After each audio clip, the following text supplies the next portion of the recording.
You're the one who protects the flock, and that requires an eye for detail. Because when safety and well-being are on the line, it's the details that can save lives. Even when no one else is watching, you see everything. Grainger gets you, and we're here for you, and all the ones who get it done with a wide range of safety products and solutions, plus board-certified safety consultants here to answer your questions. Call, click Grainger.com, or just stop by. Grainger, for the ones who get it done. At Jiffy Lube, it's our job to keep you moving. With a full range of services from oil changes and tire rotations to filters, wipers, and more, we've got what your car needs right when you need it, so you're ready for whatever's next. Putting you in the driver's seat of car care? That's a job for Jiffy. The following is brought to you by the Social Suplex Podcast Network. Hello, this is Zack Sabre Jr., New Japan Cup winner 2018.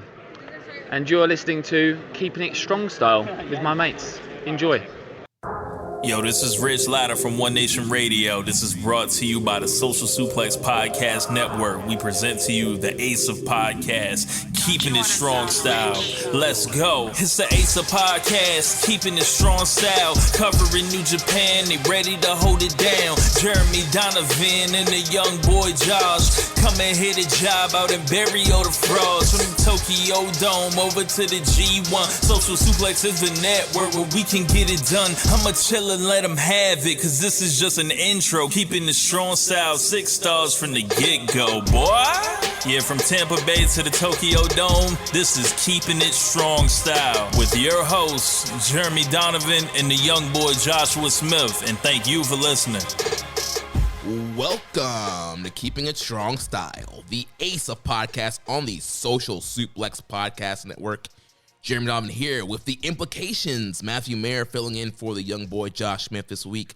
On today's show, we'll review Dominion and cover all latest news in the world of New Japan Pro Wrestling. You can support our show by subscribing and following the Social Suplex Podcast Network or Keeping It Strong Style on the podcast app of your choice and leaving a rating and review. You can also get all the podcasts over at socialsuplex.com. Check out our Pro Wrestling Tees store, ProWrestlingTees.com/socialsuplex. That's where you can get your official Keeping It Strong Style t-shirt. If you enjoy this podcast, please consider making a one-time or monthly donation by visiting socialsuplex.com/donate and clicking on the donate button under the Keeping It Strong Style logo.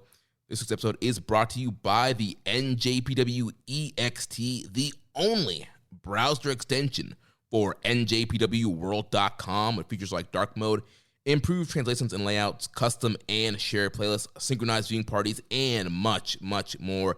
It takes NJPW World to the next level. You can visit njpwext.us today for details. Impy Baby, welcome back to the show, my man. Little insider, that's what I've called us on the chat. I've called myself Impy Baby. But it wasn't Jeremy just suddenly reaching out with over familiarity. Like, hey, baby. Oh, man. Imp, thanks for coming on the show this week. Young boy out this week. He is preparing for his FINRA exam, big exam that he's doing for work. And so putting in some time there. We'll be back next week. But, you know, like they say in the wrestling business, a show has to go on. So I called in Imp, main man from WrestlingHeadlines.com, to talk about Dominion. We'll talk about some Forbidden Door stuff and everything that's going on in New Japan right now. It's a crazy time. It's an exciting time for us pure wrestling nerds. What's about to come around the corner, where we think of all the dream matches that can possibly happen, and then we see quite a few, I'll say, hardcore Western fans complain like, oh, maybe these guys could be put on the AEW card, or maybe it could be these guys, and then we sit here going, we just watched New Japan Noah. Like, no, seriously, what you're getting's good. Like, seriously. Yeah. Yeah, I think, you know, I've been seeing a lot of people a little bit, I guess, maybe hesitant to get excited for Forbidden Door, or maybe not happy with the build or upset with some of the matches that are being announced. And yeah, when you look back to the New Japan Noah show that happened at the beginning of this year for Night 3 of Wrestle Kingdom, and all those multi-mans, What we're getting so far is way better than that. Way better. Not even close. And the matches we're getting in the build to it as well. Who knows what's... Because I thought, because Dominion was this Sunday, I thought this week's Dynamite would be a bit more calm.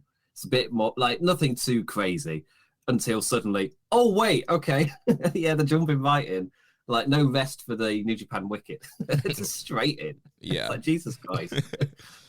So yeah, let's start talking about AEW a little bit. We'll start from last week's Dynamite and Rampage. So last week on AEW Dynamite, we had the United Empire, Will Ospreay, Aussie Open, and Aaron Hanare made a surprise appearance. They attacked FTR or they attacked Trent and FTR, which then led to a six-man tag on Friday's Rampage, where we had Will Ospreay and Aussie Open, Mark Davis, Clive Fletcher, losing to the team of FTR and Trent. And what do you think about United Empire's Dynamite attack and then the matchup that happened on Rampage?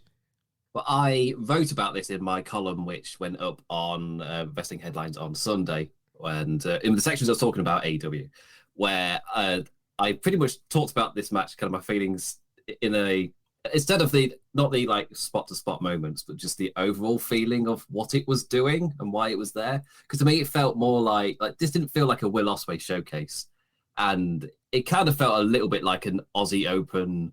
Like, look at these lads, aren't these lads good? Rather than again an ultimate showcase. This was more like a setup for a couple of guys that could have that ultimate showcase down the line.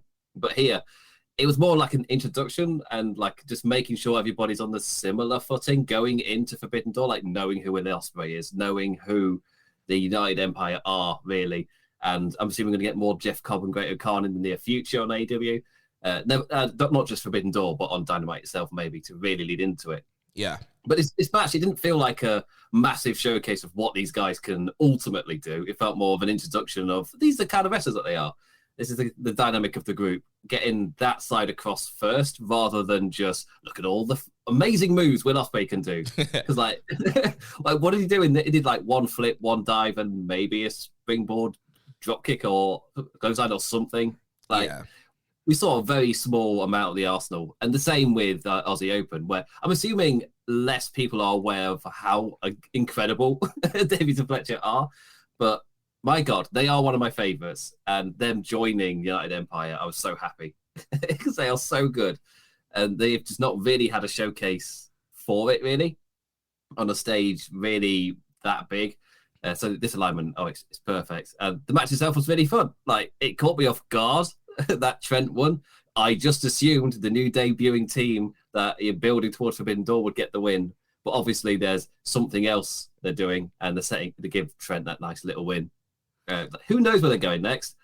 I don't know how I feel about Trent Ospreay, given the sheer amount of amazing talent on that roster. You go with Trent versus Ospreay. Like, it won't be a bad match, but it's not. You don't think, oh yes. You don't have that guttural feeling in your stomach of just what do you think about it? Yeah, I mean, Gato's always had a soft spot for Trent. Before he left New Japan for AEW, he was breaking off from Roppongi Vice. He was going to get a big singles push. And so, they've always seen great things for Trent in New Japan. So it wouldn't surprise me. TK loves Trent also. So it wouldn't surprise me that both guys were like, yeah, let's give Trent a big spot here. Let's put him in a feud with Ospreay. But when you do look at the AEW roster, there's so many guys that you'd want to see Ospreay mix it up with. But I do think Trent is very underrated. I mean, he goes out there, works super hard in that 6-man, hitting out a big Asai moonsault. Like, this guy can go. And I think people forget that because oftentimes he's either stuck in a tag or he's hurt.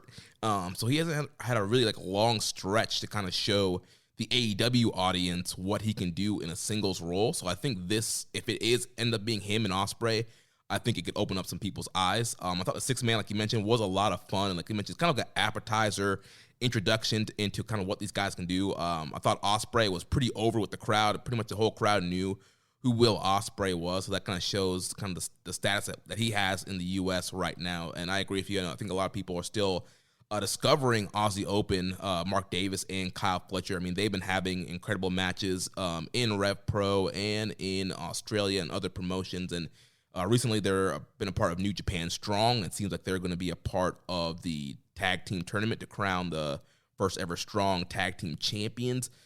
So I think the more people see Aussie Open on AEW and on Strong, I think they're going to get really popular.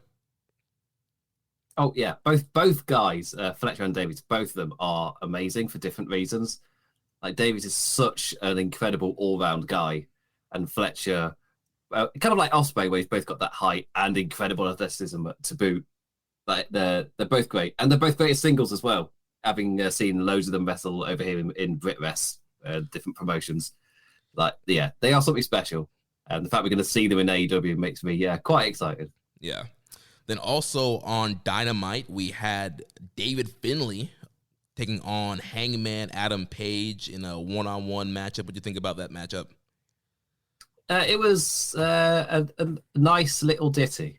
It's a bit funny. Like, Finlay, I feel like might have won quite a few people over. It was it's still nice to see him with the shillelagh, just a nice little tie over to his dad. Yeah. It's for me. It's just nice to continue to see the evolution of Finlay, given that he first started watching New Japan. Like he was one of my young lions. He was in that crop. Like him, Juice came into it. Jay White, Show and Yo, I think, were there and left shortly after start watching. It's that kind of crop of people. They're like when you watch New Japan, you do have your core group of they're my young lions when I started watching. And so I think he's one of those guys. Just to see him progress is always really cool. So to see him on Rampage as well, it's like, oh, look at our boy. Look at him go. Yeah, I thought it was a really good matchup. I mean, unfortunately for David Finlay, he's not very over with the American audience. There wasn't a big reaction or pop for him. But it was a very well-wrestled matchup, and I think it's one of those things where Finlay's always kind of been in that kind of mid-card, undercard, and then kind of being tagged with Juice. Doesn't really get a ton of exposure with the U.S. audience, and I feel like a lot of the Western fans that do watch New Japan, they might skip over some of the tags. They skip Tag League. They don't really watch a lot about David Finlay, but he's a very good worker, and I don't know. I just think he needs a fresh coat of paint. There's just something needs to change. He's been kind of doing the same thing for a little bit now. I know he's no longer with Juice, but I think a change up there, some kind of gimmick or personality change would help him out a lot. So yeah, what probably doesn't help is seeing the people around him do that. And so he kind of just, you notice it, especially like, again, the people that I brought up, every single one of them has had that massive character shift at some point. Yeah. Juice the most recently.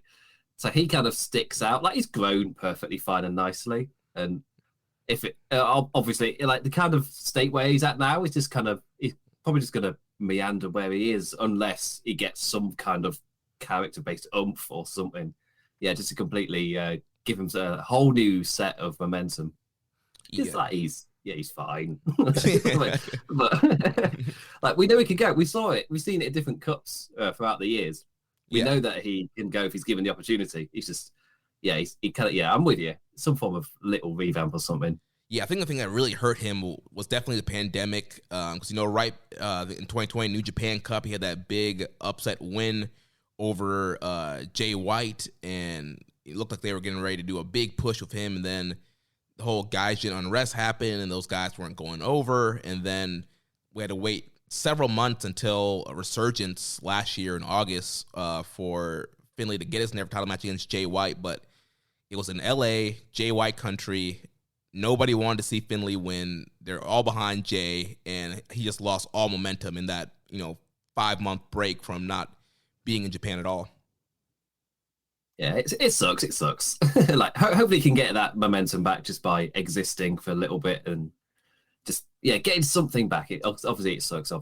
And like to be fair, Juice isn't having that great luck. As soon as that boy is cursed with titles. any lick of it, he gets injured. Yeah, so let's talk about Juice. So he was stripped of the IWGP United States Heavyweight Championship before this past Sunday's Dominion show. Like we talked about on the show last week, Juice had appendicitis and had to be rushed to the hospital. and there was a lot of debate on whether he was going to need surgery, whether he was still going to be able to compete. And New Japan went ahead and signed the matchup, the U.S. three-way match with Juice defending against Will Ospreay and a returning Sonata. And then a few days right before the show, Juice cuts a promo in the States with the title saying, what does New Japan doesn't understand? I have appendicitis. Like, my appendix is not rock hard like the rest of me. And I'm not going to Japan to defend that title. I'm staying right here. So then New Japan was forced to strip Juice of a title and make the matchup just Will Ospreay versus Sonata for the vacant IWGP US title. So yeah, man, this US title is cursed. Like, good God. Got a broken orbital bone Sonata. You got kidney infection, nearly died Ospreay. Juice Robinson, who now appendicitis. They all, to be fair, we'll get to it with the match itself, but I thought the commentator did a really good job during the US Championship match at Dominion, just to get across what people are talking about when they say this title belt is cursed. Just the sheer amount of stuff that has happened with it. Also, you're not forgetting the whole John Moxley stuff with the tsunami, and then the pandemic, and then it's just like, ugh. Now it's just a continuous string of injuries and unfortunate timings and stuff. Yeah, the mishaps of this title, they go back a couple of years now. This thing had a steady run in quite some time. Yeah. Whilst Ospreay, really smart Ospreay, he had his near-death experience before getting the title. So he's like... Oh, man. So let's talk about this Dominion show here from Osaka Joel Hall. Seems like there's about 6,000 people in attendance. Unfortunately, fans still were not allowed to cheer or make noise, even though throughout the show at certain points they did pop for some stuff, make a little bit of noise. So that was good to hear. So we can kind of breeze through this undercard a little bit. There wasn't a whole lot that happened here, but we can just kind of give some quick thoughts on the matches that happened before intermission. So the show opened up. We had the United Empire team of Aaron Hanare, Francisco Akira, and TJP. Of course, they were accompanied by the Great Okan and by world champion boxer Jesse Vargas. And they defeated the team of 609, Master Wato and Ryusuke Taguchi, and Hiroyoshi Tenzan. And those guys were accompanied by Nobu Nakanishi, New Japan wrestler who retired a couple years ago. So interesting seconds here for this matchup. And also this was to preview the upcoming junior title match between 609 and TJP and Francisco Akira. So the match was 10 minutes and 31 seconds. United Empire got the one here. So they're building momentum going into this title match next week. You have any thoughts on that one, Imp? So I've got my jokey thoughts and I've got my main thought. My first jokey thought is I see Master Wato, I see his logo on a screen, and I just think giant penis every time. It just is. You could be kind and say it's a beehive. That's the best you can do. Like, no, his emblem's a giant penis. I can't unsee it. And I've ruined it for all your listeners. But it's just like, it makes me laugh every time. But it fits with the Taguchi stuff. Like, if you lean into it, you got the butt guy and the dick guy. Oh man. But yeah, they're kind of building up a lineage to it. Sometimes when I watch New Japan, I think to the days of like before we had loads of English commentary, and you'd be watching loads of shows with just Japanese commentary. And sometimes I think, how much sense would I have been able to make out of what was happening in this match without without the English commentary? Because again, doing a really good job explaining everything. Sir Sam made a gag that the two commentators for Forbidden Door should be Excalibur and Chris Charlton, because there'll be nothing left unexplained. Both guys would just be talking over each other with facts. They will be turning over every single stone on that walk. It take ages. But yeah, so when for me, it was the weird little guy doing the punches. I don't know who he is. This random guy in a suit. Who is he? And then they obviously explained that he was a boxer. But me just like, sometimes I think back to my Japanese watching days, and How would I have translated that? Because I had no idea who that man was. I had no idea who that was at first. And the funny thing was, I was on a phone call when the entrances were happening, so I had the volume turned down. I was like, is this a new debut? Like, is this a new wrestler that's with the United Empire? I had no idea what he was until I turned the volume back up. And like, yeah, we mentioned commentators explaining who he was. And we did have a question here from Hawaiian Punch BV. It says, TJP was able to bring in Manny Pacquiao and Jesse Vargas to do something for New Japan. Who's next? It'd probably be a boxer, man. I don't know about boxing. I don't know anyone. I don't watch boxing at all. I have no idea. I mean, I don't know. Yeah, Mike Tyson, I don't know. He was a boxer, yeah. Yeah. He showed his face in wrestling. He did the boxing. Yeah. That's a good defense, right? I can name a current boxer. Would that be better? Yeah, what's the Gypsy King? Tyson Fury. Yeah, Tyson Fury. Yeah, I don't know. Maybe bring him in. I can name one who isn't a dick. I'll say Anthony Joshua. He's lovely. There we go. Yeah, I think that fits the United Empire. Kinda. Yeah, it does. Yes. We've got a lot more. I'll go deeper cut of Dylan White because then people outside the UK won't have a clue what I'm talking about. That'll work. So in the next matchup here, we had Bullet Club team of Ace Austin, El Phantasmo, and the Bone Soldier Taiji Ishimori defeating the LIJ team of Bushi, Hiromu Takahashi, and Tetsuya Naito 8 minutes and 6 seconds. This is the first time that we were seeing Ace Austin in action with the Bullet Club team since he turned on Alex Zane and joined the Bullet Club last week. So first time seeing those guys together. And then also this was a build to the junior heavyweight title match that's happening next week on New Japan Road.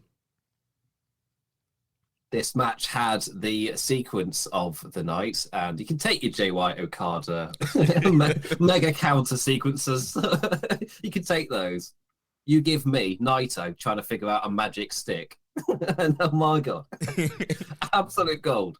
Absolute gold. Yeah, that was pretty hilarious. For the whole entrance, Naito is just like staring down Ace Austin, like trying to figure out how he's gonna do it. You know, he throws it down, the stick pops up, and like Naito's like amazed, like let me see it, let me see. And he's like, like twirling it around. He's like, trying to figure out how to do it. He'll be like, no, you bash it in this way, bash it. Like, go on then, and he does it. Well, maybe not like that. Oh, it's so good. Yeah, and the crowd loves it too because in the middle of the match, he popped out a second stick and used it to scratch Naito's back, and the crowd was like, "Oh!" when the second stick came out. See, that magician wrestler from WWF in the 90s, he was ahead of his time.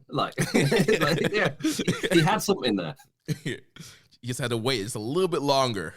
If he was wrestling today, he'd be on an AEW in a pinch. Oh, he'd be on like every indie show. Like, he'd be in the clusterfuck.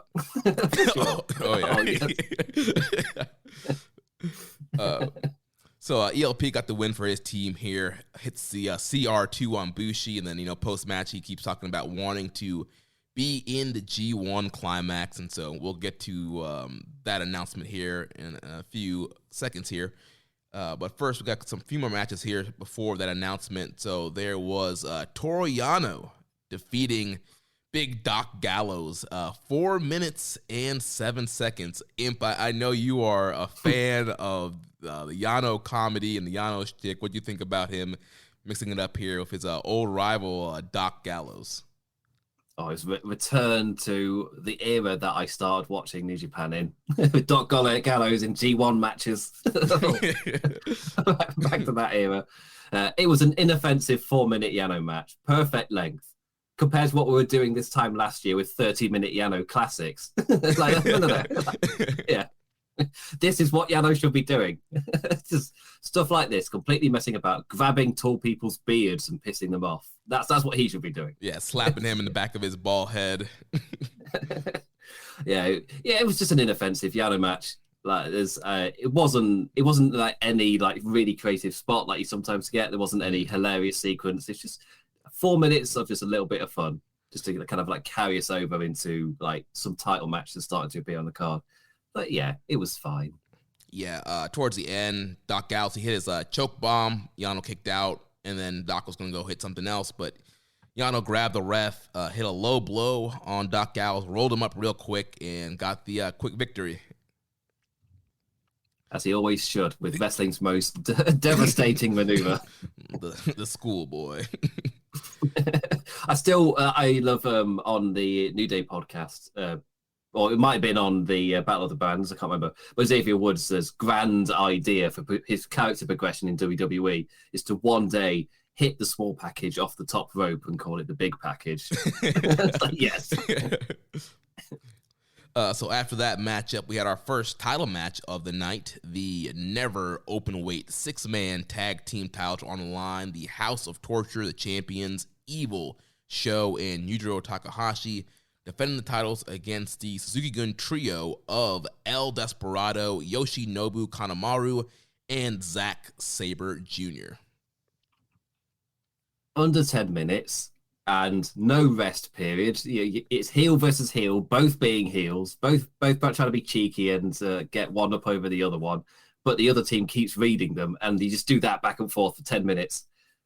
Yeah, this is what, again, I said about the Yano match, and maybe this is just like praise for the whole card of what each match ended up being was exactly what it should have been, and this is what I want. Don't give me House of Torture just healing up over somebody for 10 minutes and then he maybe get 3 minutes of action at the end of it.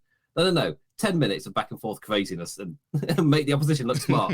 And I feel like at that point, House of Torture works best when the opposition just continuously read what they're going to do, which means they have to up it another level and they start to try and be even more cheeky. And yeah, for me, that's when House of Torture are at their best right now. Individually, but as a trio, oh yeah, it works so well currently as a trio. Yeah, that's something we were talking about last week. Like I've become able to handle House of Torture in a multi-man 6 or 8-man tags because they're all involved. There's obviously in a 6-man scenario you're going to have Dick Togo getting involved, but it's definitely a lot offensive. The matches are short, they're kind of chaotic, and it works in a 6-man 8-man scenario. Yeah, but once you start getting singles matches with Evil singles matches, Show single matches, like no, cannot handle that. But here, yeah, fun chaotic match up here. House of Torture tried to jump Suzuki-gun on the entranceway, but then Suzuki-gun kind of knew it was coming. Those guys brawled on the entranceway, and we had a lot of Dick Togo interference throughout the matchup, and it came down to Sho and Kanemaru. Sho was able to hit the shock arrow pile driver on Kanemaru for House of Torture to retain the 6-man titles. And like I said last week, I kind of want to root against House of Torture, but at the same time, I want them to stay in the 6-man division. So yeah. I'm kind of happy that they retain or still a champions. They can stay in that never 6-man division and not muddy up any other title picture. Yeah, that's the main part about it. Is yes, we know about to enter a G1 season with both Yujiro Takahashi and Evil in it. However, where they are now, they're not messing up in I think the last time I was on the show was when Evil was going for the King of Pro Wrestling title. Yeah. And what was it? Oh, it was a lights out match or something. Oh yeah, something the King of Darkness lights out match or whatever. I remember getting myself so excited with an idea I came up with at the time, and then the match aired. It was like, oh, that's crap. Of course it's crap. It's Evil. That's the thing. But yeah, it is. Yeah, for me, it's again the perfect slot for them. They're not mucking up or murking the waters of any other kind of division right now. This is great. Have them in this little scenario here, and especially as they keep getting one-ups by clever heels like Suzuki-gun. Yeah, and yeah, this is a great example of why heel versus heel works, because they're not the same kind of heel. Like they're completely different kinds of factions. And Suzuki-gun being smart heels really, really it was an awesome dynamic to watch. It's such a fun 10 minutes. Yeah, and plus you have Desperado and Sabre, both guys who have kind of been winning fans over in the last couple of years. So they've been kind of leaning tweener a little bit. The crowds have really been receptive to those guys. So, and the crowd was definitely what was behind them and not House of Torture. So the dynamic really worked out in that sense too. Oh yeah, and of course we could get excited for Zack Sabre Jr. now, what he's maybe doing next. Yeah, we'll talk about that. But we also had, after this match, we had the IWGP Tag Team titles on the line. The United Empire team of Great O'Khan and Jeff Cobb. They defeated the current champs, the Bullet Club, Bad Luck Fale, and Chase Owens, 10 minutes and 56 seconds to become the new heavyweight IWGP Tag Team champions. I remember very little of this one. I remember Jeff Cobb going for the Tour of the Islands and it not working. And then I remember Jeff Cobb going for the Tour of the Islands and winning. And everything else. Yeah, this match, it was very inoffensive. It was your gentleman's three matchup. It was fine. Chase hit some C-triggers. Fale, barreled around the ring. It was a fine matchup. Like you mentioned, towards the end, Jeff Cobb was able to hit the Tour of the Islands on Chase Owens to get the win for the team, and now they are once again the IWGP Tag Champs, two-time champs. And then after the match, friend of the show, our good friend Rocky Romero, he decided to hit the ring and try to get some revenge on O'Khan and Cobb, and obviously, that did not work out for our buddy Rocky here. He got beat down 2-on-1 and was left laying by O'Khan and Cobb. I mean, the Great O'Khan he's returned from America a different man. He's been he's been on a Las Vegas binge. He's a different. He's now somebody. He's the cool AF flag bearer of the United Empire. You do not mess with this version of Great O'Khan. It's like, I liked how the commentary was just like, maybe that wasn't the smartest tact from Rocky. It's like, yeah. Yeah, it's like run into a whole team. Like, what was the game plan there? Like, just you by yourself against these huge men, Cobb and Great O'Khan. Like, at least bring a chair. Not even with a weapon or right. anything. Just but clearly that's going to build up to some kind of tag match that we saw a couple weeks ago, that Great O'Khan, Jeff Cobb, that attacked FTR and Roppongi Vice. So it seems like we're going to get potentially maybe a triple threat match, maybe both titles on the line, Jeff Cobb, Great O'Khan versus FTR versus Roppongi Vice. So we'll see what happens. I'm sure more will play out on Dynamite tomorrow or tonight, depending on when you're listening to this episode. Yeah, and given the match announced, I feel like that's pretty much a given that we are heading in that direction. Yeah. So then after this matchup, we got the very well anticipated G1 Climax announcement with the participants. We had in the video announced a little bit of a shakeup on the normal G1 format. So this year we're going to have 28 wrestlers spread across 4 blocks with 7 competitors in each block. This will be the second time ever that a G1 has had 4 blocks, the first time being in the year 2000. But with 28 entries, though, this year, this will be the largest G1 tournament in New Japan's history. So what do you think about this new format? I know the young boy, he's actually been clamoring since we've been doing the show that the G1 should switch back to a 4-block format to give the guys more rest, you protect more matches. So I know he was very happy that, to finally let's see this 4-block tournament return. Yeah, it seems to be designed for that almost, especially because there's 7 people in a block as well. So even when it's your block's turn, everybody gets at least 1 round's proper rest as well. Yeah, which is if it's by design, which that should result in better matches, and it's better for everybody. It should result in a high quality match, and and they're more vested as well. It seems like it's better for all in this circumstance. I'm all for it. Obviously from somebody who's going to be covering the event for a website, I'm worried. yeah, we were talking before we recorded. Yeah, my wedding is like smack dab in the middle of like where the G1 really picks up towards the end there. So that's going to be some interesting watching for me, trying to catch up on that week. But yeah, it should be a lot of fun. The 4-block format should be interesting. Like we mentioned, it's going to help, give guys some rest, protect some matchups. That they burn through a lot of singles matches during the G1 Climax, and we do get a lot of repeat matchups, and we do have some fresh blood in the tournament this year. So with that format and some new faces, we should save some matchups, have some intriguing matchups as well. So overall, I think it's going to be a good change for this year. Oh, 100%. And the fact that it's, because it's only 7 guys in each block, you're not getting a lot of kind of overlapping interaction in a way. You can put them in there with guys that they've not faced for quite a while, or have your definite winners or whatever. Just, you can keep certain people away from each other, Right. which is good. Like, don't want to see Yujiro Takahashi versus Chase Owens. I'm just putting it out there. Yeah. As it was somebody, because that was part of it in terms of the actual line. It was like, should it be these kind of guys like Yujiro Takahashi and Chase Owens should be in there? And it's been the case I've said for Chase Owens for years of somebody's got to take the pin.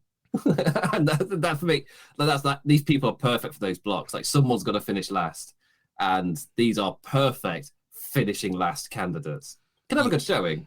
Yeah. Yeah. I mean, there's definitely maybe a couple of those guys I wish could have been replaced. But obviously, with the visa process still being a long issue, we did get some new guys. But like you mentioned, we do need some guys to eat pins and people who are going to go, have like 2 or 4 points at the end of this thing. So it definitely makes sense. So the full lineup here: Kazuchika Okada, Tama Tonga, Hiroshi Tanahashi, Filthy Tom Lawler, Jonah Yoshihashi, Hiroki Goto, Toru Yano, Tomohiro Ishii, Jeff Cobb, The Great Okan, Will Ospreay, Aaron Hanare, Shingo Takagi, Sanada, Tetsuya Naito, Switchblade Jay White, Evil, Kenta, Yujiro Takahashi, Bad Luck Fale, Chase Owens, Juice Robinson, Taichi, Zack Sabre Jr., Lance Archer, David Finlay, and El Phantasmo. Awesome. There's so many names in there, which it's difficult to not get excited.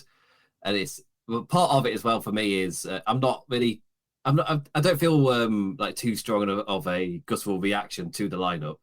Mostly because I don't know how they're going to line up once they're in their blocks. I don't really know the format yet. Right. Yeah. The big thing, is who's going to be in what block. But I mean, overall, I think it's a solid lineup.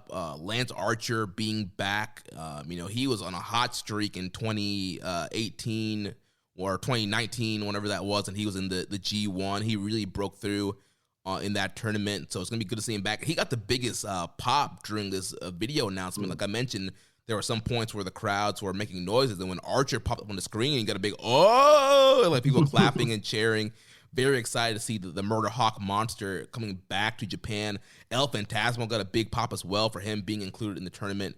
Filthy Tom Lawler did as well. So it seems that people are really excited for some of the foreigners that are coming in. So some debuts, this is going to be Tom Lawler's first G1, Jonah's first G1, El Phantasmo's first G1, David Finlay's first G1. So Aaron Hanare, another guy getting his first G1. So a lot of guys getting their first G1s. Archer back for the first time in a couple of years. Jay White wasn't in it last year. He's back in the tournament. Ospreay's back in the tournament. So a lot of guys coming back, a lot of fresh spaceships. I think we're going to get a lot of interesting matchups in this tournament. Yeah, it's another one where you look at the part of it when the lineups get announced, you just start putting together what matches you think will be the dream matches of this G1. And there's so many.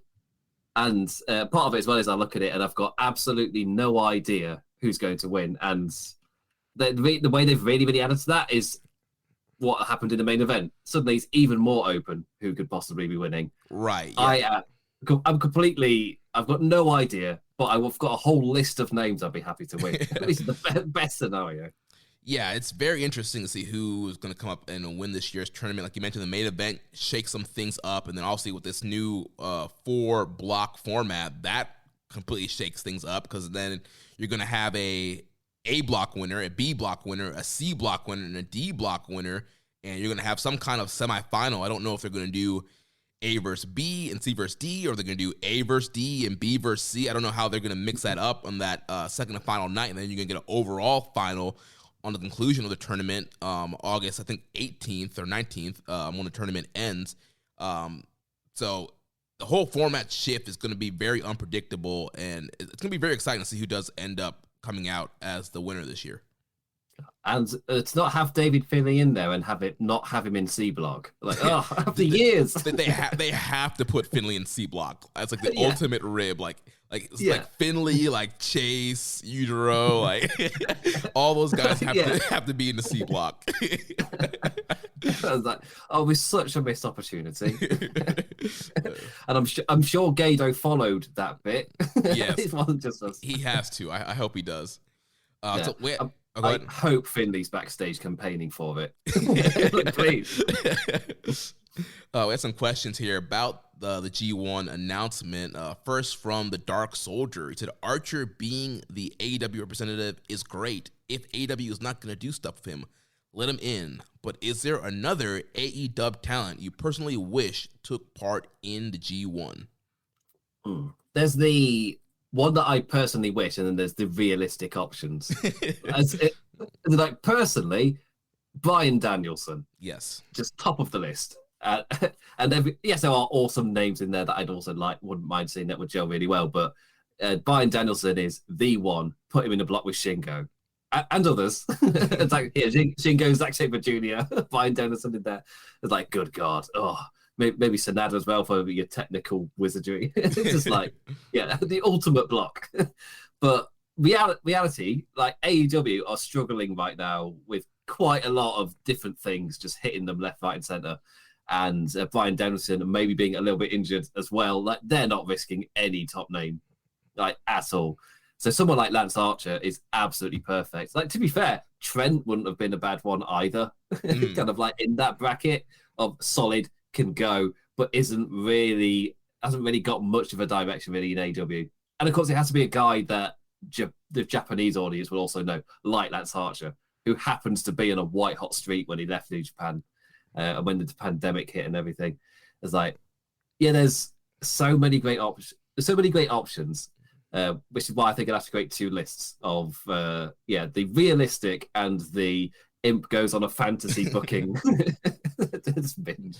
Well, yeah, I know a lot of wrestling fans, we wanted to see Bryan Danielson. We wanted to see Kenny Omega. We wanted to see Jon Moxley. We wanted to see all these top AEW guys be in the G1, and that just wasn't going to be realistic this year for a number of reasons. Obviously, the visa process is still one that's been a very long process. Also, like you mentioned, AEW, a lot of top guys. Like Kenny's hurt. CM Punk's hurt now. You still need some top guys to help hold the promotion up until those guys come back. Also, I know a lot of those guys don't want to work New Japan until fans are allowed to cheer again. So that was another wrench there that was causing some issues probably to get some guys over. But ultimately, I do think eventually we'll get those guys. I think it's kind of a slow burn of getting AEW guys in there. As far as some realistic ones, I was expecting maybe Eddie Kingston to be in it. Eddie has been doing a lot of stuff on New Japan Strong. He had that match with Ishii at Capital Collision in DC last month.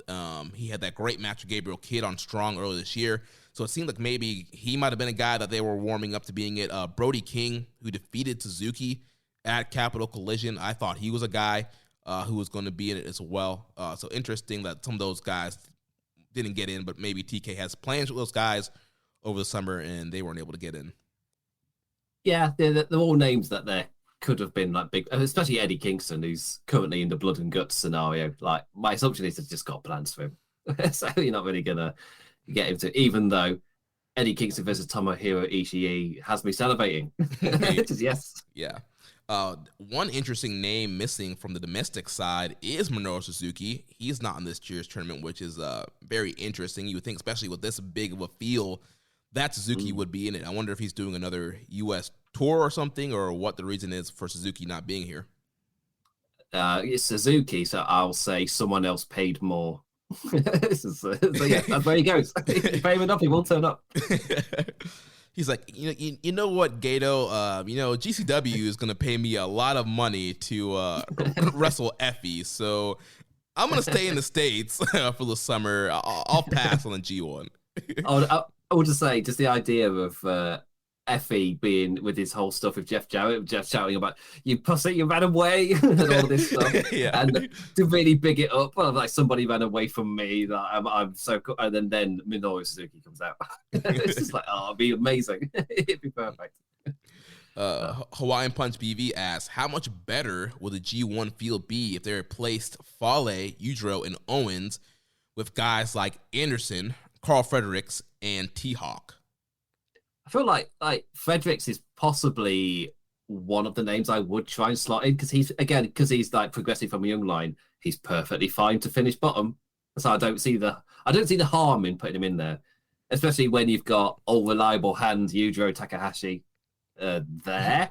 Yeah, that's the best way. When I try to explain Yujiro Takahashi in a G1, I normally just go, he's there.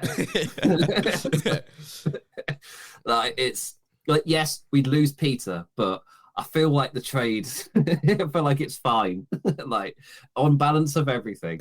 Do you want Peter or do you want to have to watch Yujiro Takahashi wrestle? It's definitely a trade-off there. You know, my only hesitation for having somebody like Carl Fredericks or maybe Alex Coughlin in the G1, it seems like these LA Dojo guys, even though they've graduated, they're still kind of in this weird kind of excursion period. And I really feel like, especially the guys who are going to be heavyweight, I want them to come up and be like top guys. I don't want them to be seen as young lions and go in there and eat a bunch of pins. I think right now they're kind of past that. I, in my opinion, I feel like these guys need to come in and be pushed a little bit harder. Like with Clark Connors in the Best Super Juniors, he's still treated in that young lion role, eating a lot of pinfalls. I just think like he's been doing so well on New Japan Strong here in America.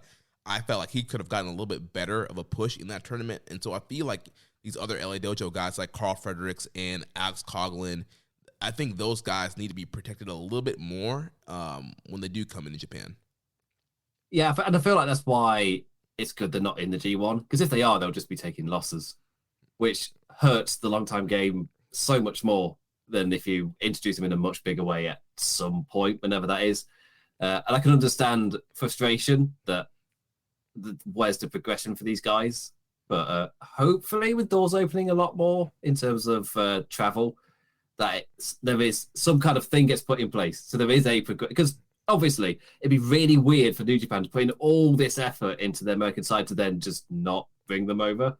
That would be so weird. It makes all the sense in the, like, surely at some point there will be a progression set up. It's just that the pandemic screwed up everything. Yeah. And I don't know when they're going to open that door again. Yeah, and Fredericks was somebody, even when he was a young lion, they were very high on him. They protected him. He won the Young Lions Cup in 2019. So also they see a lot of things for Carl Fredericks, and he's been one of the top guys on New Japan Strong. So that show's been going. So I think eventually he'll be there, but I want him to be a top guy when he's there. T-Hawk is another name that I thought would have been a great addition. He did rumor wanting to be in the G1, and we saw him mixing it up with Okada in a multi-man matchup last month. So yeah, he would have been a great name, a great outside foreigner to be, or excuse me, outside domestic talent to be in the tournament.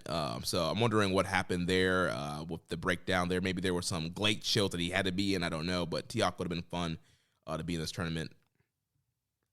Yeah, I mean, to be fair, could you also, I guess, argue for Chima as well? But then, yeah, Chima. I was thinking maybe Chima too, because obviously we saw El Lindemann from Glate and Strong Hearts in the Super Junior. So I was expecting at least Chima or T-Hawk to be in this tournament.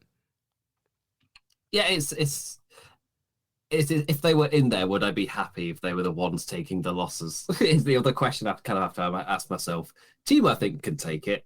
That'd be fine. You give him a couple wins and then just, oh no, I've just got a bit of bad luck. Or I got put in the block of death. That's the other thing you have to do as well. It's the thing I've learned from being a football fan, watching World Cups, you have at least one group of death where it's just like, oh God, there is so much talent here. Like, oh dear. Like, it could even be perfect or if Naito's taking a little bit more of a backseat to the other lads in the stable, he can put him in the group of death, where he puts on amazing performances, but it's the group of death, where it's so strong, where ultimately nobody loses because you're up against some of the toughest competition in one group. Yeah, I mean, that's just me saying, please, I don't want a block where it's blatantly blatantly who's going to get through because they're with crap. Yeah. Bottom of the barrel stuff. Yeah, I want a big beefy block with yes. Jonah, Ishii, Cobb, Shingo, Archer. It's like these big guys just like throwing bombs at each other. The beef block. Brought to you by Big E. Who's getting chopped tonight? What was it? Oh, the big beefy men. Oh no! What did Big E say? Big beefy men slapping meat. Oh, slapping that meat. That's it. That's the bit. Like, slap that meat. yes. I'm with you. Give me the beef block. Make it B block so it all works onomatopoeically. Give me all that. Yeah. Oh, yes, the beef block. I'm looking who else should be in the beef block. Oh, Jeff Cobb, yes. Yeah, Cobb definitely has to be there, yeah. Cobb, yeah. And I guess 7th could be Aaron Hanare. He's quite a beefy rugby boy. Yeah. He could take it. And he's getting over the full Nelson. It's one of his new finishers. So, yeah, big, beefy, strong boy. He's got mustache and cool pair of gloves. And then clearly he's learning to box from world champion boxers. So, oh yeah, yeah. Put him in the beef block. You got to stop getting me hyped for ideas that won't happen. We've got Finley in the C block. We've got the beef block. We've got the group of death. Yes. So Viking Pain has a few questions here. First, it says, so with no Ibushi in the G1 this year, is it officially time to panic? I mean, depends what the level of panic would be for you personally. I guess if the panic is that him possibly done with New Japan, and as far as I can tell, given that communications have kind of broke down a little bit, he's not gonna any time soon. Really. So I was never expecting him for the G1 because it'll be really something would tell me Ibushi's not going to take the suggestion from them of entering the G1 that lightly, that well right now. Right. So I wouldn't be surprised if they never even floated it. Yeah, I wasn't surprised to see him not announce. Obviously, he's still recovering from the shoulder injury and then all stuff that's been going on with his mom and then the offices and all that stuff that's been going on. Wasn't expecting him to be in the tournament. Like you, I think it's very doubtful whether we will see Ibushi wrestle in New Japan ever again, because even after that big press conference, Ibushi was still tweeting, and there still seemed to be there was some miscommunication and some issues, and then he's been tweeting, asking people who knows how to build a 3-sided ring and a 5-sided ring. So clearly, I think he's just gonna run out his contract and then maybe start back up, the Ibushi Wrestling Institute, or create some wacky promotion of his with his 3-sided and 5-sided ring. Well, if you put a load of 3-sided rings on the corners of a 5-sided ring, you've got a star. Oh, there you go. So you did make a literal star ring. the golden star ring. In terms of trying to tell a logical wrestling story inside of it, it makes no sense. There's so many corners on a star. It's so weird. But lots of ropes to flip over, I guess. Obviously, Ibushi is a great talent, and he is always a top performer in the G1 Climax, so he's definitely going to be missed. But I do feel like we still have a ton of great names in the tournament this year. So I don't think it's anything to be worried about with him not being in the tournament this year. And I guess in terms of the state of Ibushi himself, I feel like this doesn't really say anything on that we didn't already know. Really, in terms of business relationships or whatever, it makes this tracks. They wouldn't be in the G1. Yeah. He also asked, with NJPW expanding the G1 to 28 men this year along with 4 blocks, is this close to the idea that you guys had it in the past about a 4-man block? Yes, this is something that Josh talked about all the time about, how can you shake the G1 up? How can you make it better? Josh always talked about having a 4-man block. Because like we mentioned earlier, you guys have less matchups. So this year, guys are only going to have 6 matches each instead of having 9 matches each. And then plus you protect some matchups. Guys are going to each have at least one off night where they're not wrestling at all. So there's a lot of benefits to this block. You're saving matchups. You're not burning through bigger matchups that you could use for Wrestle Kingdom or other bigger shows throughout the year. So there's a ton of benefits with this new four-man or four-block format. And oh wait, no, that doesn't make sense. I was going to say there's the added scenario of somebody not wrestling on the final day because they got that rotation. So somebody isn't even wrestling on that final day. Yeah. I don't know. Is that perfect for Jay White to just say, I didn't even wrestle and I won? That's what I am. And his last question here is it cool that Tom Lawler and Jonah Rock got G1 invites, but neither men are the NJPW Strong Champion?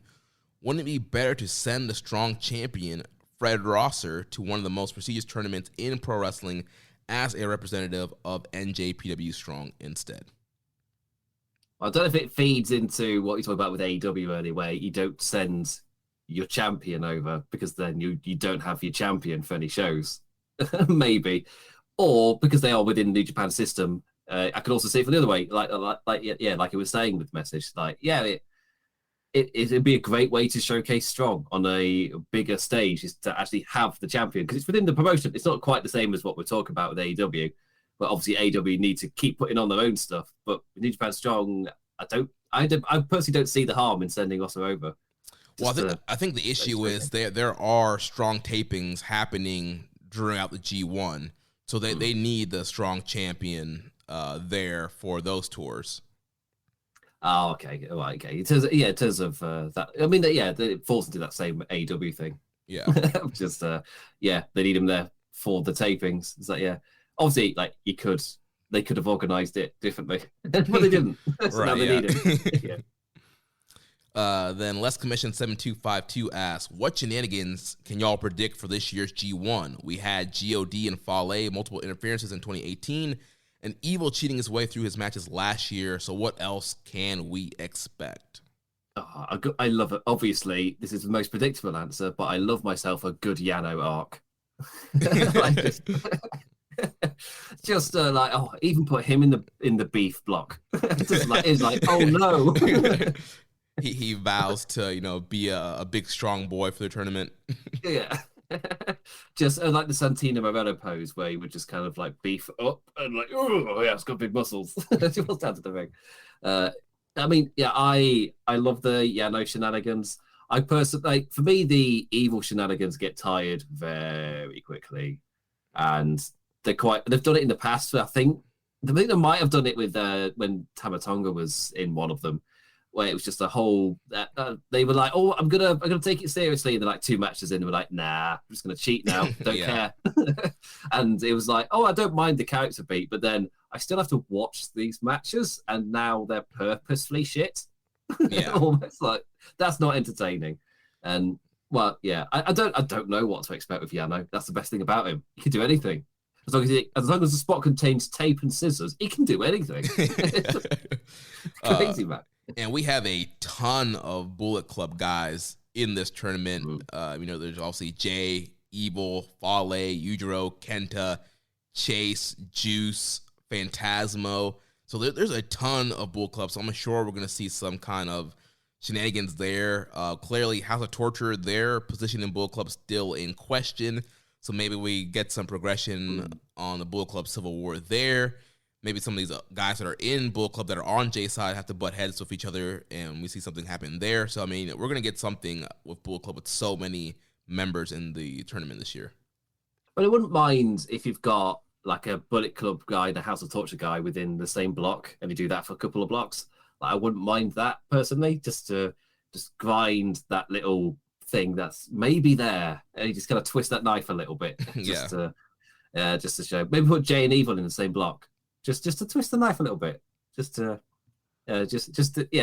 me, that's where the G1 is absolutely perfect for that sort of thing, where you're never going to put them in a match against each other, but you can hint at maybe there being a little faction there. Yeah, I think that'd be a good call, doing Jay and Evil.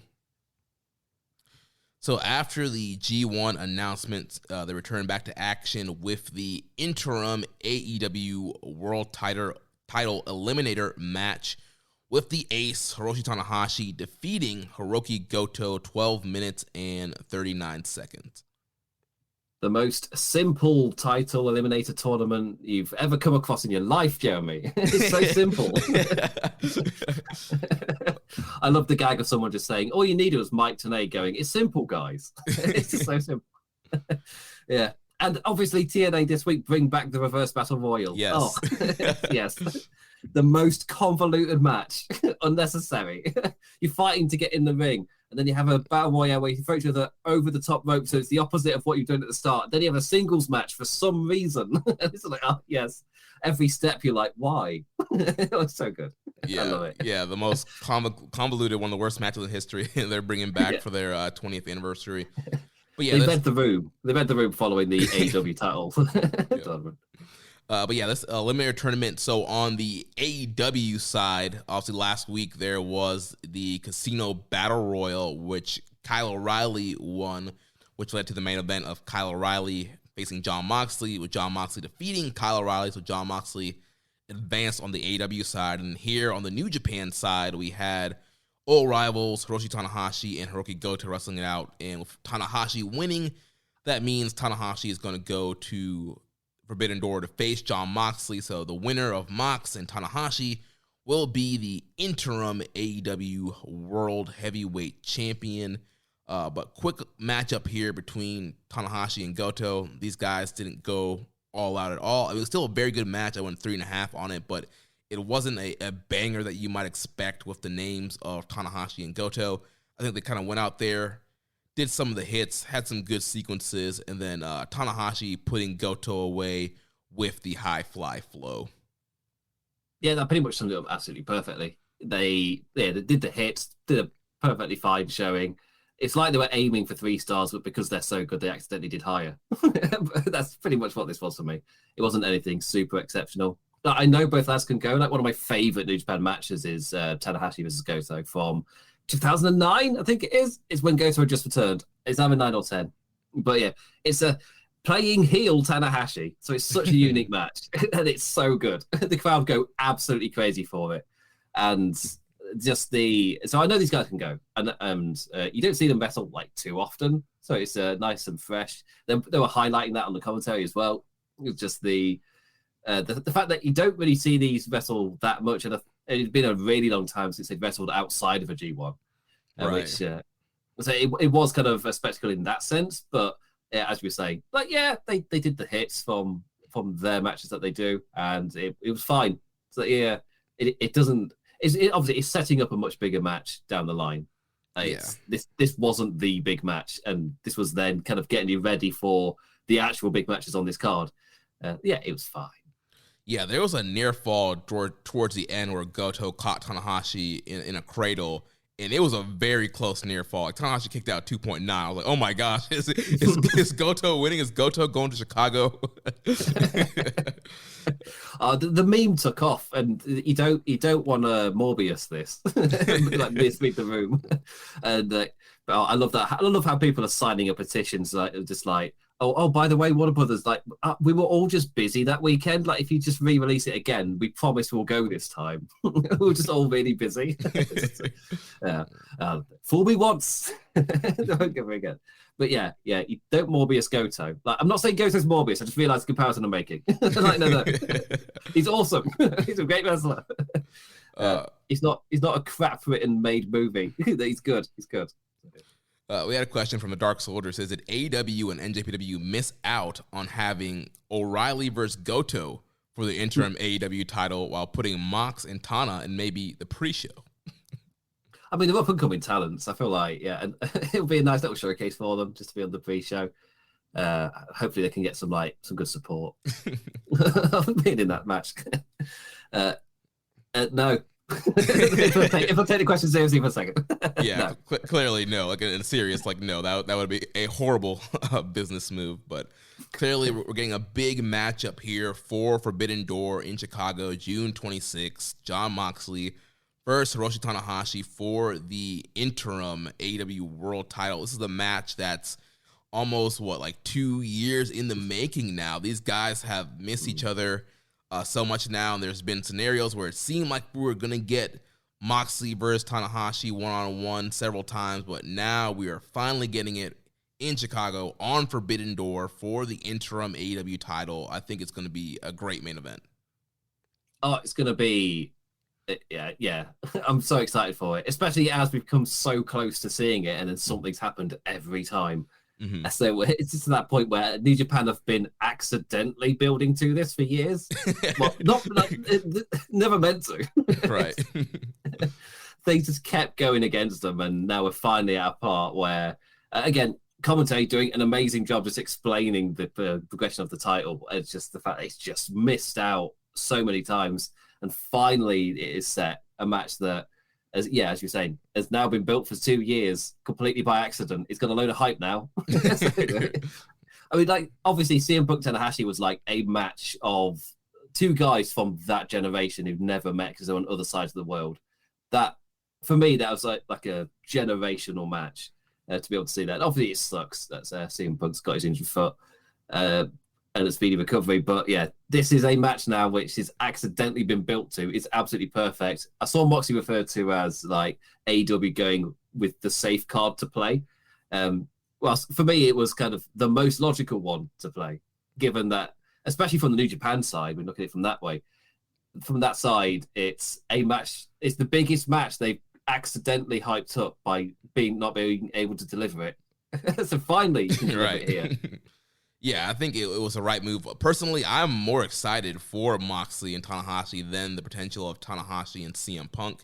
Just looking at it, with just the history that's been built up around Moxley and Tanahashi and how they've kind of been dodging each other and missing each other due to different circumstances, I think this is the perfect culmination of all those mishaps finally happening here in Chicago.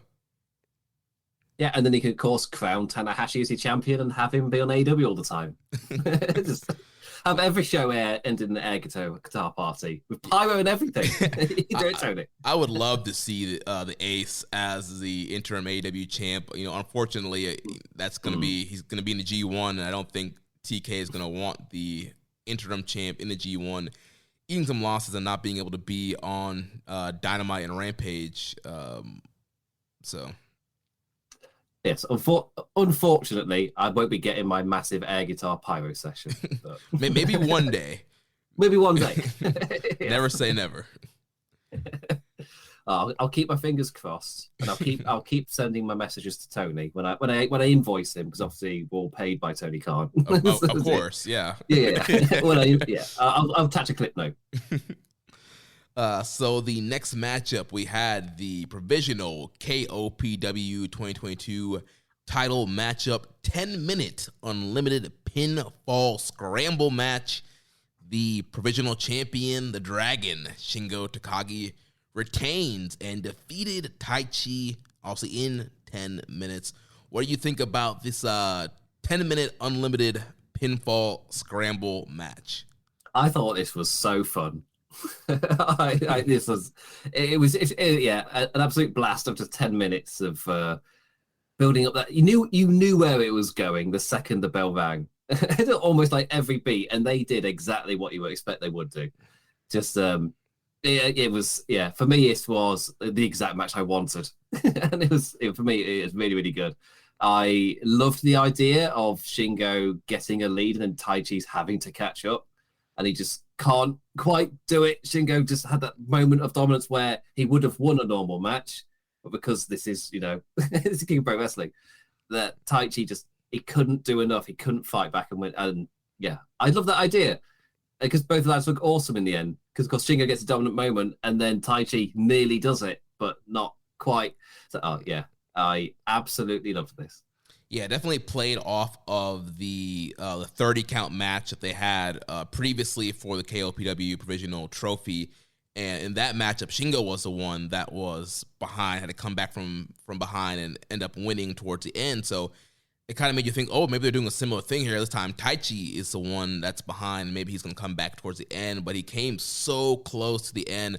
The final score was 11-10. So if you guys haven't watched this matchup or you didn't understand what happened, pretty much every fall count equaled to a point. So if somebody got a 2 count, that was 2 points for that person. If they got 1 count, 1 point. Three counts, that was 3 points. So the final score was being 11-10. So Shingo, got control early in the matchup and, pretty much was leading, had a heavy lead throughout. And then Taichi towards the end just showing a ton of fire, no selling a lot of Shingo's big offense to come back, hit the Gato clutch to get a great set of points there. And he was so close to the end there of getting some points, but was not able to get that one extra point he needed.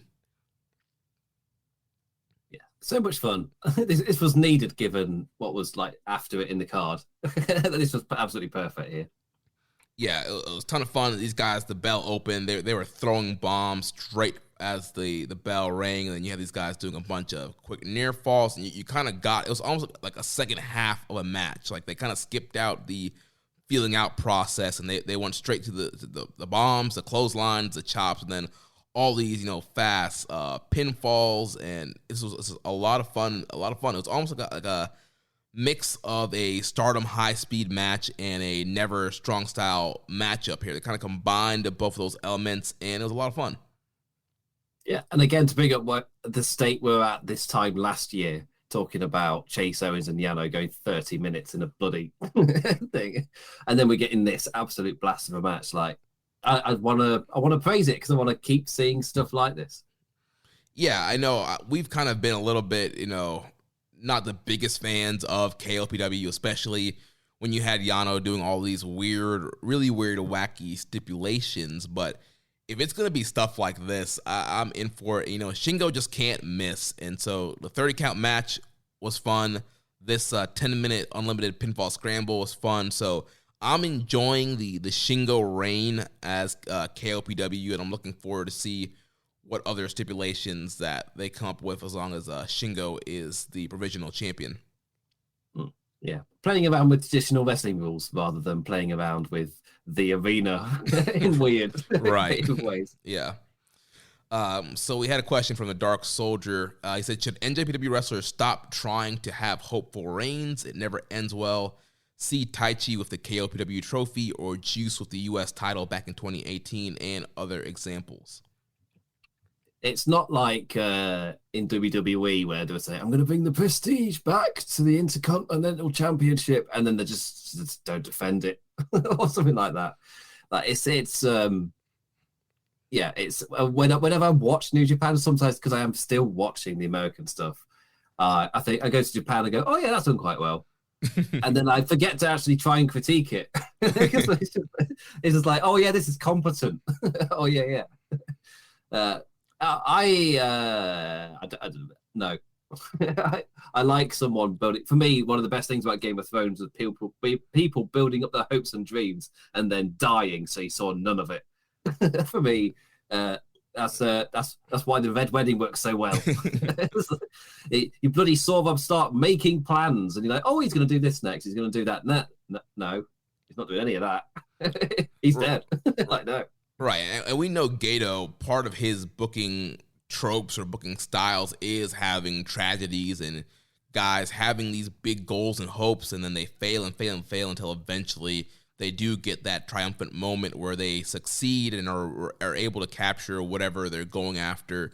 So in the case of, Juice Robinson back in 2018 with the U.S. title, for him, I just think that there's just so many outside things out of his control that was kind of happening there, with Cody challenging for the title and just some of the other stuff that was going around with the U.S. title.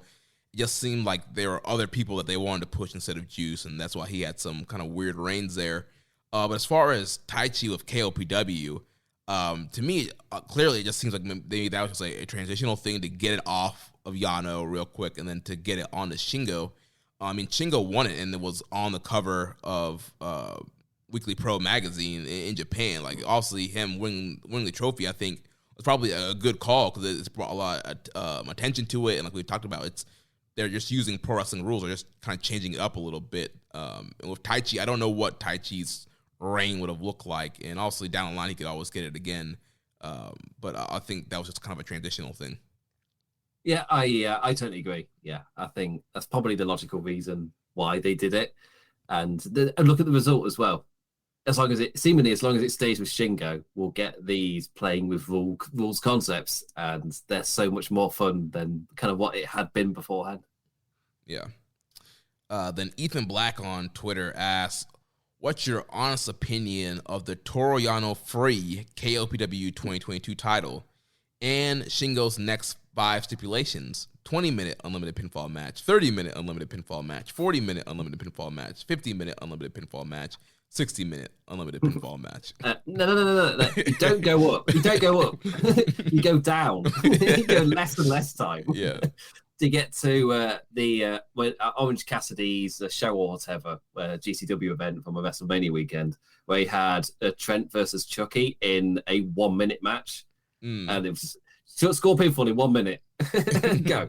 And it's like, yeah, you keep going, you go down and down and down until you got Shingo in a 1 minute pin count. Like, 1 minute, like, 1 count match. Yeah, like 30 seconds in, one of them does get 1 pin. It's like, oh crap, no, I'm gonna get one now. It's like, oh, the fun. Yeah, but like we were saying, I've been enjoying, the Yano free KOPW matches so far. Shingo has been doing a great job. Shingo, one of my favorite guys in New Japan right now, and he can't miss. And even though it's KOPW and it's been goofy, he's done a great job of kind of making it more serious and having some really good matches with it. Yeah, long may his reign continue. So following that, we had the never open weight title match. And we had Machine Gun Carl Anderson defeating Tama Tonga to become the new never open weight champion. One thing I loved about this matchup, these guys are in a blood feud, and they didn't start with a lockup. They started with Tama hitting a quick drop kick to Carl Anderson, and these guys brawling around the arena, and you really felt like the hate and the animosity between these two guys. Yeah, I've watched Carl Anderson in New Japan before, and I really liked him back then. And for me, I really like Carl Anderson in New Japan. It seems it's the best fit for him. Like they've been very open about how they weren't really trying whilst they were in Impact. Yeah, I think that was evident by just watching them. Like it was just a bit.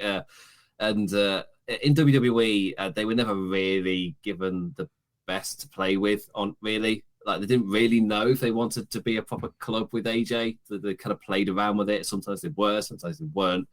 And yeah, they never really got a kind of shake of consistency. But in New Japan, like he's an established guy, and his works really well over there. And for me, I'm perfectly fine with how this match went. And obviously, just playing on the fact that a lot of Carl Anderson's moves in Carl Anderson moving on, Tama Tonga took them all on. So you saw a back and forth of the guys using a lot of the same moves and therefore knowing the counter. Tama Tonga with his own kind of shake-up of the fact that he will like slither about and dip and dodge, which obviously Anderson never did. But that meant for me, like the ending of this match was really exciting. Because he got and Anderson winning was a complete surprise, like a complete shot. For some reason, I just assumed this was going to be the story of Tama Tonga getting that one-up to really propel him as a singles guy. Especially as we knew at this point that Carl Anderson wasn't in the G1. Right, yeah. And yeah, personally to me, I think it was the wrong call. I think Tama Tonga should have retained. And I know Gato's whole, thing this year has been to get heat. And I feel like they have gotten a ton of heat on Tama Tonga. Like majority of this feud, it's been Tama and Tanga and Jado getting jumped and beat down and losing multi-man matchups, and Tama finally got a bright, shining moment at Dontaku by winning the Never title, but then it was quickly jumped by Anderson and Gallows, and Tama Tonga really hasn't had a chance to get much comeuppance or to shine, and so especially with Anderson not being in the G1 and Tama being in the G1, I think that would have been a great thing to kind of propel him and be like, look, he beat a former G1 finalist in Carl Anderson. He's ready. He can be a real threat. He beat Okada in the G1 last year. This is a guy that you want to look out for in the G1. But instead, we're going with the heat model here. We're getting more heat, putting it on Anderson.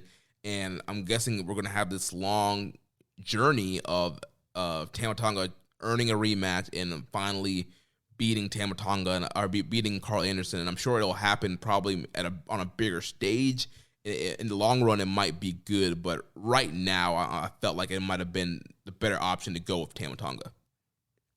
Yeah, it made all the...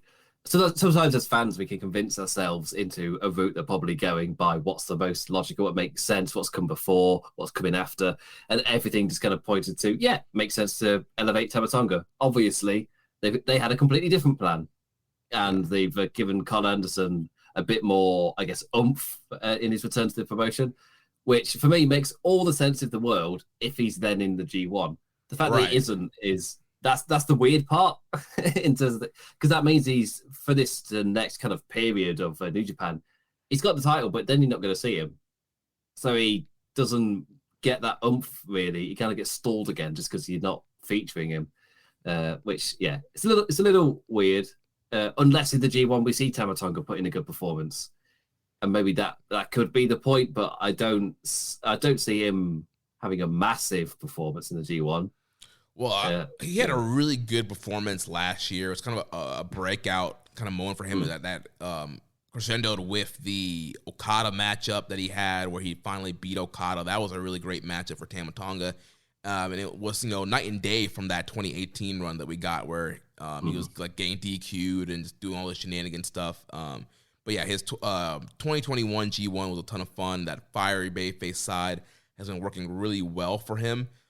So I think, you get him in the right block with the right guys. I think he's a guy that can really excel and maybe catch some attention that people weren't expecting. C block. He's perfect to do well in C block. He can finish towards the top end. Yeah.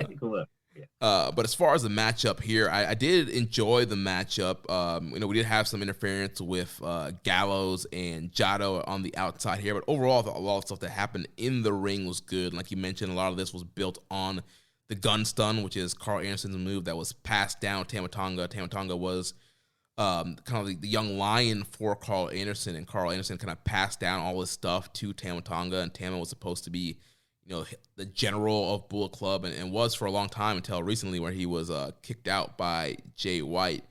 So towards the end here, the closing stretch, we had Anderson distracting the referee, with Doc Gallows getting involved again, in which Tama Tonga hit him with a gun stun, which allowed Anderson to hit Tama with a gun stun, and for Carl to get the win here and become the never champion, which works out, too, in a way, because Carl Anderson was a part of the first ever tournament to crown a never champion and lost in the finals to Masato Tanaka. So Anderson finally, 10 years later, capturing the never open weight championship. He's got a massive singles history in New Japan. Yeah, that he's is maybe to us Western fans, maybe it's an entirely different reaction over in Japan. Yeah, because like the history he's got in that promotion. Then Viking Pain asked, so when do you expect to see Kushida back, maybe at Forbidden Door against Carl Anderson for the never title?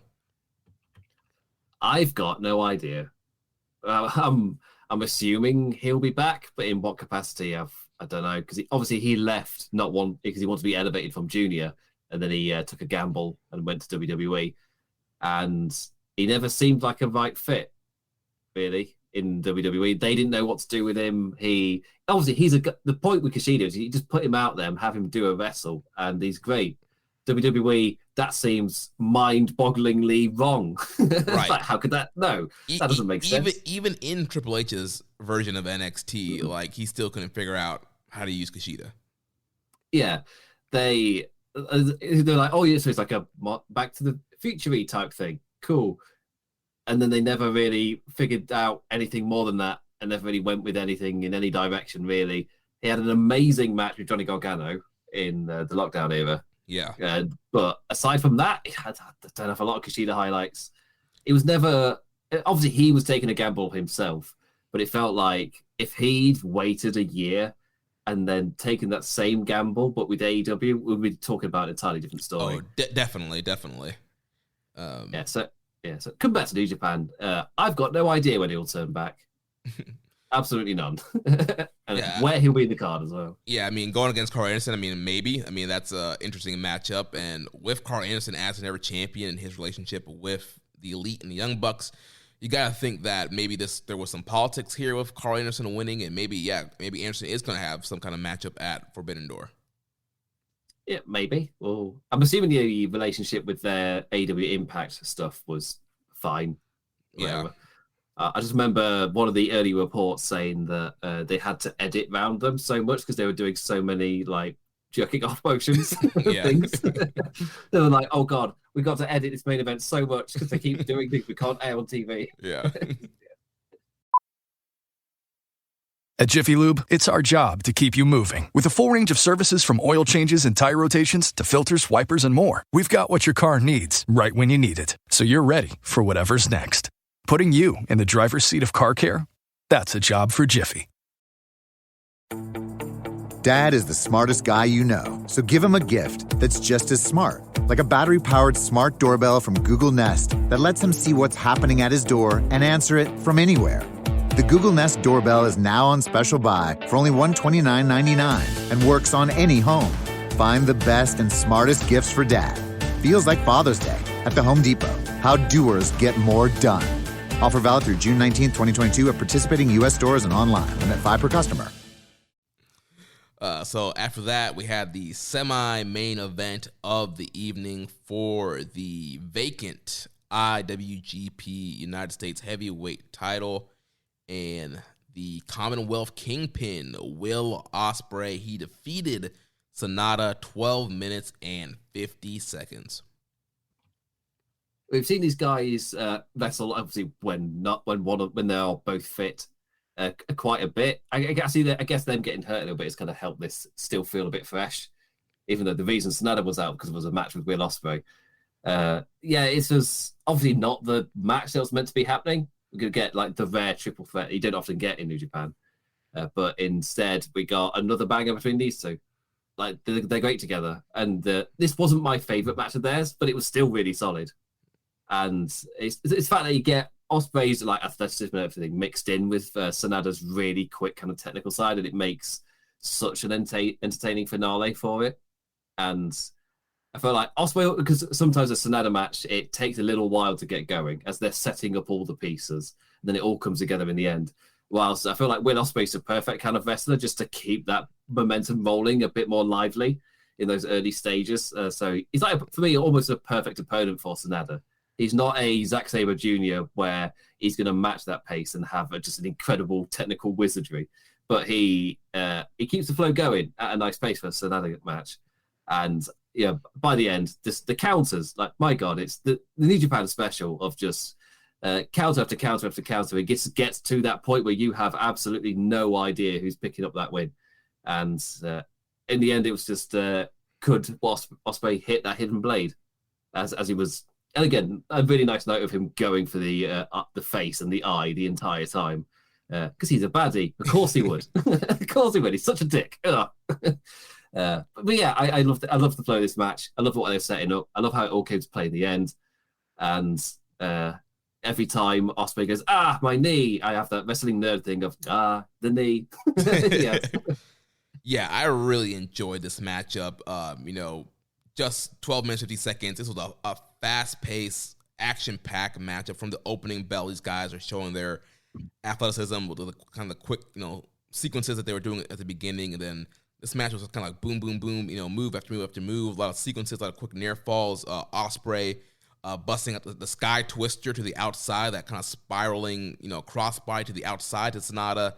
And like you mentioned, working over, Sonata came back from an orbital bone injury, so Ospreay working over his face and also using the hidden blade and stuff like that. His hook kicks to kind of affect the area. So also that was kind of the weak point for Sonata, so that did help Ospreay get the win. But yeah, there was so many great, like you mentioned, so many great counters and near falls between these guys, and they're great opponents for each other, like you mentioned. I really loved their 2019 G1 matchup that those guys had together. So yeah, they have great chemistry. It's just fast-paced, a lot of big moves, and then Ospreay, hit 2 hidden blades, hits the Stormbreaker, and is now the new IWGP US champ. But one thing, the title was not there, like we mentioned earlier.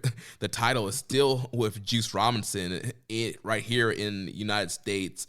So Ospreay was mad and saying, New Japan was screwing him once again by not having the title in the country, and he's going on this whole rant. You guys knew he was hurt. You should have took the title from him before he went back to the States to see the doctors, and now I'm the champion, but I don't have a belt to carry around, so...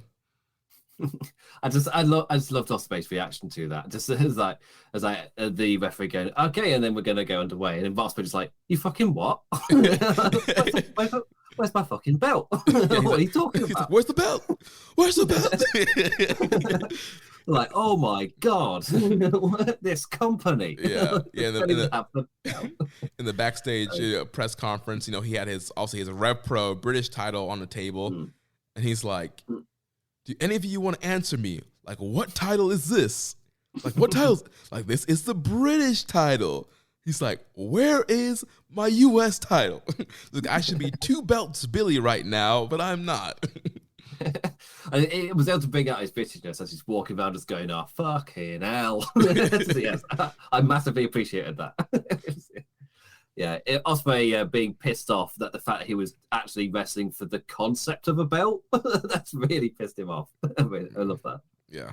Well, with Ospreay being back in the U.S. this week, hopefully he did threaten to go by Orlando where Juice Robinson lives and to invade his house and get the title. So maybe we'll see Ospreay. Maybe there'll be some footage of him breaking into Juice Robinson and Tony Storm's apartment in Orlando or house, wherever they live, and grabbing the title. I'd love it's like a thing to put up on YouTube. I love that. United Empire is just storming Juice Robinson and Tony Storm's house. I could do it. I mean, if you want to do it with the DX invasion again, but the whole empire turns up. Yes, with a megaphone and everything. Yes, I love it. I had a couple questions here. Dark Soldier says, how long before Ospreay gets run over by a car or dies in a scooter accident, which results in the U.S. title being vacated and continuing its cursed run? I've already made the gag for this. I made it earlier.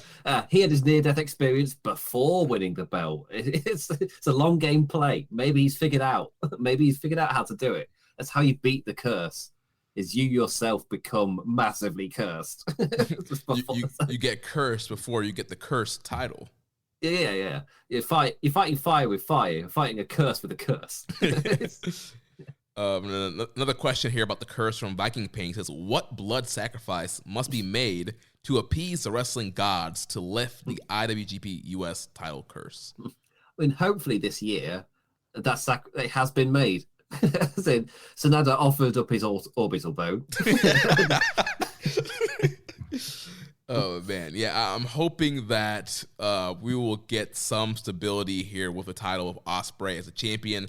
I'm sure that probably wasn't the plan, clearly, for Ospreay to be the U.S. champion, but they have to go with it, and we're going into G1 season. I don't think there'll be any defenses before G1, so we'll get a full G1 with Ospreay as a champion, and hopefully he keeps the belt for the remainder of the year. I think that would be the best call, have him go into the Dome in January as the U.S. champion, maybe have a big U.S. match against somebody, I don't know who at the time, but give him a big U.S. title match, develop some stability with that U.S. title, and really make it mean something. Because I know a lot of the stuff that's been happening with it has not been in their control due to appendicitis and orbital bones and kidney infections and pandemics and tsunamis and all kinds of stuff has been out of their control. But as long as Ospreay's healthy, I think they should keep the title on him, build some stability, and make this title a true number 2 and try to get to that IC status. Yeah, and down the line, you can have Jonah win it with the tsunami. It's full circle. Long-term storytelling. Yes. Oh, man. Well, let's talk about our main event here for the IWGP World Heavyweight title. The Switchblade, the Catalyst, Jay White, defeats the Rainmaker, Kazuchika Okada, in 36 minutes and 5 seconds. We have a new IWGP World Champion, the Catalyst, Jay White. because he wins, as our friend Sam always puts it, that means that Jay White is making the Aussies proud as a true native of Australia. Oh yeah, this was again. This is the kind of match that we've seen from Jay White. It might be one of my favorite versions of it. Maybe just because in those earlier stages, Jay White has gotten so good at chatting shit. And I love the dynamic of him. He's the only person he's the only heel I want to watch during the clapping era, purely because of the way that he goads them, the way that he just tries to takes the piss out of them for not being able to clap. And whenever they did start clapping for Okada, I love that response. Like it's not just Okada that he's taunting throughout the entire match. It just adds an awesome layer to it all. And it's so entertaining. He's so entertaining. So good. Yeah, he's like, I'm sorry, Okada. They won't cheer for you. I'm trying to get them to cheer for you. Yeah. Okada. And they start clapping it. Yeah. He was like, I hate you. And I love the new, like, too sweet chop thing he does. Like, too sweet. And then hits the chop. Oh, he does that at Forbidden Door. It is over. Yeah. Just in an instant. That's going to be so over, that thing. And I mean, it's one of those where I'm so happy that he's getting his proper vein. New Japan do that quite a lot, where they'll give the initial, like a short initial vein, and then they'll get a proper one down the line once they're like ready. I guess Okada, Naito's a good example. Did that with Naito as well. Yeah, but just to see that Jay White's finally in that point where he can really enter that Switchblade era, and it's the fact that we get that mix of the amazing counter sequences at the end. Yeah, that like New Japan special main event, but he's also he's gotten better and better and better at talking shit, just trashing his opponents, trashing the crowd, the arenas, just everything. And that was almost his downfall in this match, because he was just running his mouth the whole time, and Okada would just get so pissed and hit him with a huge forearm, and that would happen several times throughout the match. Like Jay White just talking crap and messing around with Okada, and then Okada would just get pissed, like. Channel that murder Ibushi energy and just like would just crack Jay with these huge big forearms, and Jay would just like crumble to the ground. So I thought that was awesome. And yeah, I thought this match was really, really good. I've seen a lot of people a little bit low on it, but I really enjoyed it. I know it was 36 minutes, but I thought it built so well. And Jay kind of picking apart Okada. He was working on the ribs. There was a part where he kind of threw Okada into the barricade on his ribs, and he was hurt there. So he was working the ribs throughout the match, and then he was targeting the knees, and he was using that the TTO, the Tanahashi tap out, and Tanahashi was on commentary, so he was doing that move like right in front of Tanahashi and taunting him that way. And yeah, I thought Jay just did such a great job here, kind of picking apart Okada. But then Okada did a great job of kind of firing back, coming back from underneath, and taking it to Jay. And that closing sequence was so great, because this year we've seen Okada really develop that new sequence where he hits the landslide tombstone, and then he goes for the Rainmaker, and that's been it. So he finally hits the landslide, and at this point you're like, oh, like this is it, like landslide. He's gonna hit the Rainmaker, and Okada's going to retain, but he hits landslide. He goes for the Rainmaker. Then Jay ducks, hits the Blade Runner. 1, 2, 3. We have a new champion. Because of the fact that he slipped out of tombstones and things already earlier in the match, the fact that he hit both moves is like, okay, yeah, it's what we've seen before. This is it. And I love the kind of the snap that it has, the Blade Runner. It's the fact that the way that he twisted around and just snapped him round. It's like, oh God, yes. Because sometimes when someone hits that finisher move, you can be like, this is one of the, I see it all the time in WWE. They'll hit the finisher and you're like, yeah, they're going to kick out of this. And it's meant to be like, oh my God, he kicked out of a finisher. It's like, well, no, it was foretold. It's definitely going to happen. But you could sense it amongst the crowd that as soon as he hit it, they were like, oh wait, oh God, he's actually winning. That feeling just went across all of them, because we're talking about the fact they couldn't clap, and Jay White was going for the entire match. As soon as he hit that switchblade, the arena started rumbling. Yeah, you're this big gasp, and as soon as he hit the Blade Runner and he won, the crowd was kind of in shock there. But yeah, I thought it was a really good matchup. I went 4.5 on it. I think Jay White has like one of the most underrated move sets. Like you look at a lot of stuff he does, like the Saito suplex to the outside on the apron, his German suplex, the sleeper suplex, the Kiwi crusher, the Blade Buster that he does. That's like his version of the Blade Sunday, the Blade Runner. Like you look at his move set, like he just has this awesome set of moves and will just bust them out, especially during that like closing sequence.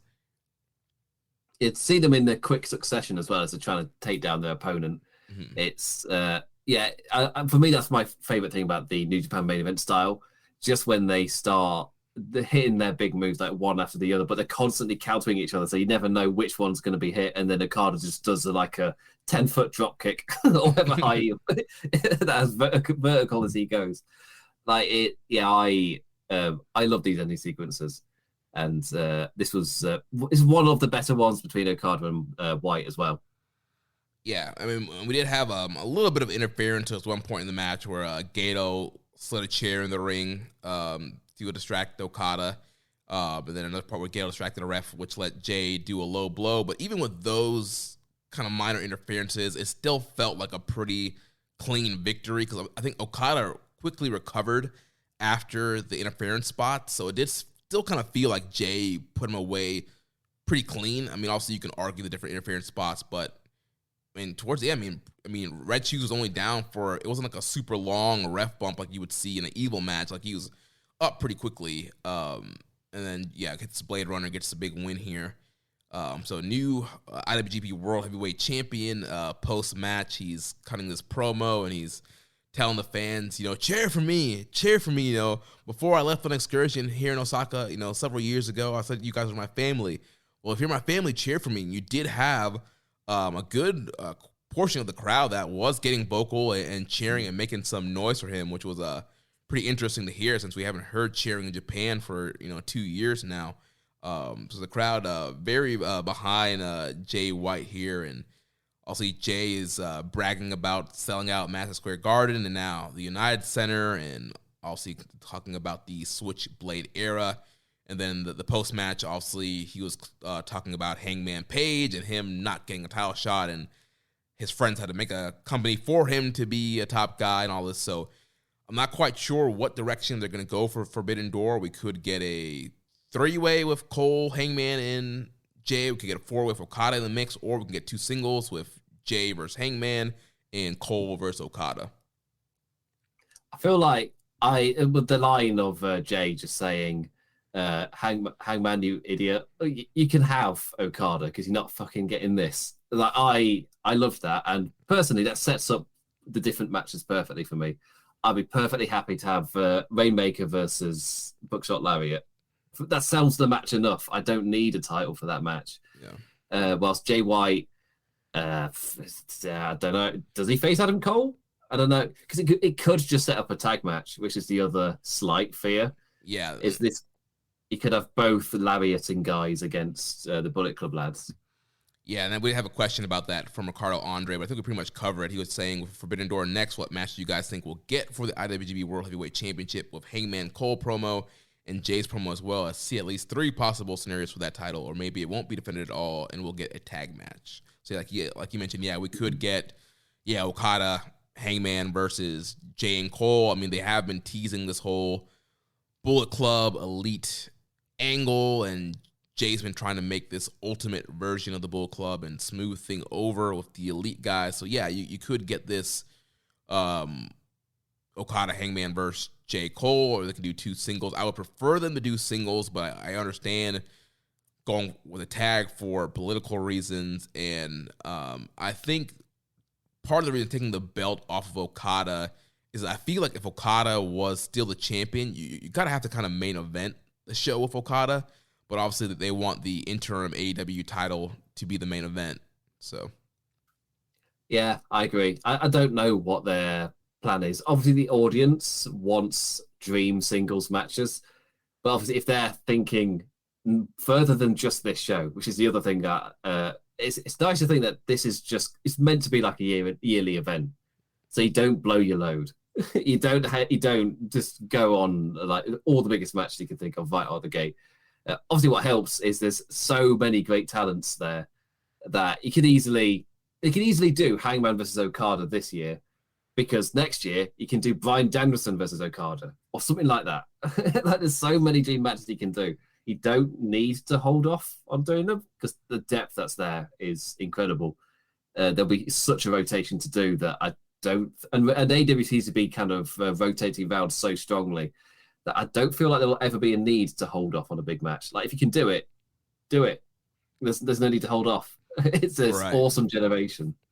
Yeah, another thing I'm thinking now that the tag match might be more likely is the fact of like just wanting not to beat certain people. Like New Japan, with Okada just losing, New Japan probably doesn't want to pin Okada, and then with Hangman just losing the Punk, AEW probably doesn't want to pin Hangman.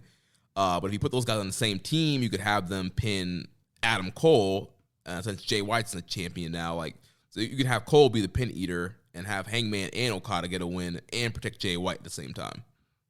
And AEW are one of the companies that treats tag matches with respect. Like, this isn't WWE, where if it's not a built-to massive Survivor Series thing, they don't always treat them with respect. They don't always treat them like they're a massive deal. I mean, obviously now the tag belts have got a little bit more importance just because, I mean, there's F all else to do, I guess. But there's the... but yeah, really, with AEW treat their tag matches with respect, so it would get the time to evolve and become, as in the match itself. We've seen it before, where they give the tag matches enough time to really play out and develop, and kind of reach those heights that they could reach if given enough time. Yeah, AEW will give them the time. Next question's here from Rambone Slam Pig. He says, was the 2019 or the 2022 Okada versus Jay White match better? I have mixed feelings. I was there in 2019, and that finish was legendary. But this 2022 match was very compelling from top to bottom. Yeah, I kind of touched on it earlier, that I really liked this match, and I was kind of surprised that it was able to kind of eclipse past performances just because of how much I enjoyed that counter style towards the end of the matches.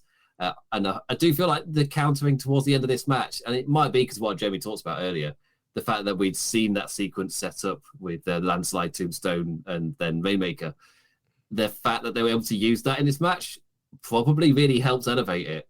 And I don't know if I like the entire match more than their previous, but I feel like the ending sequence was one of their best. Yeah, I'm also torn on this because I was also there in Madison Square Garden in 2019 for the Jay Okada match, and that match was just an awesome match to watch live. And just remember, like, me and Rich hugging after Okada beat Jay White. Just so happy that Okada was champion again. It was a great matchup. Like, there was some great near falls in that matchup. But was that the weekend where Rich was constantly playing the then new GOD thing, like over and over and over? Oh, I don't think he was playing that. Or I don't remember that. But yeah, I think James or somebody was like, for God's sake, Rich. But yeah, 2019 New York Mania weekend was that was a fun weekend. But yeah, that Madison Square Garden show also had its lows, but definitely had its highs, was especially with that main event.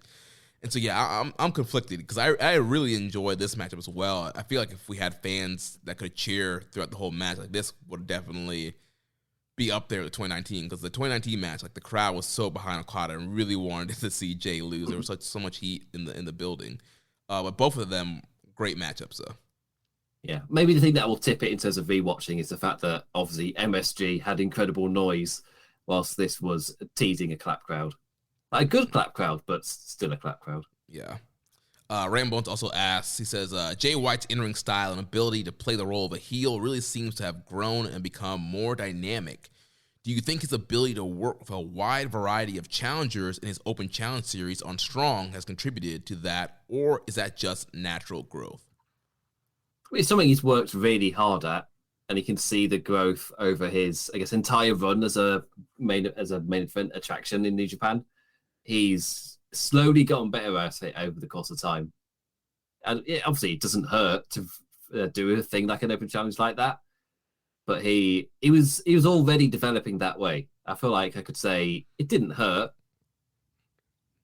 Yeah, I think it definitely helped him out, having some different opponents with the Open Challenge and also working Impact. But I mean, Jay was a student of the game, and I think he's always trying to evolve and change some things up in the way he wrestles and his promos and stuff like that. So I think, like you mentioned, they'll continue this evolution of him just continuing to get better and better. And, he's a great heel. His promos are great, and he's a great in-ring worker. And I know a lot of people are not the biggest fans of Jay. They're not big fans of a lot of the stalling or some of the times the cheating or Gato interference. But, I mean, you compare his matchups to like an Evil match, and it's like, completely blows it out the water, or pretty much any heel that's kind of that cheating heel. I mean, I think Jay does a great job of mixing in the heel tactics, but also still having a great wrestling match. Yeah, that's the thing with Evil, is when he does the heel tactics and they're really taking over the match, you just zone out. It loses you if it goes on too long. Also, Jay, the longer it goes on, like, it's fine. It's fine. He's so entertaining whilst he's talking trash. Mm-hmm. He's getting better and better at that aspect. And I'm excited for this title reign. This feels like this is the time to really let him prove himself. Yeah. MJ Does PR asks, if Okada held the red belt, would he be the GOAT?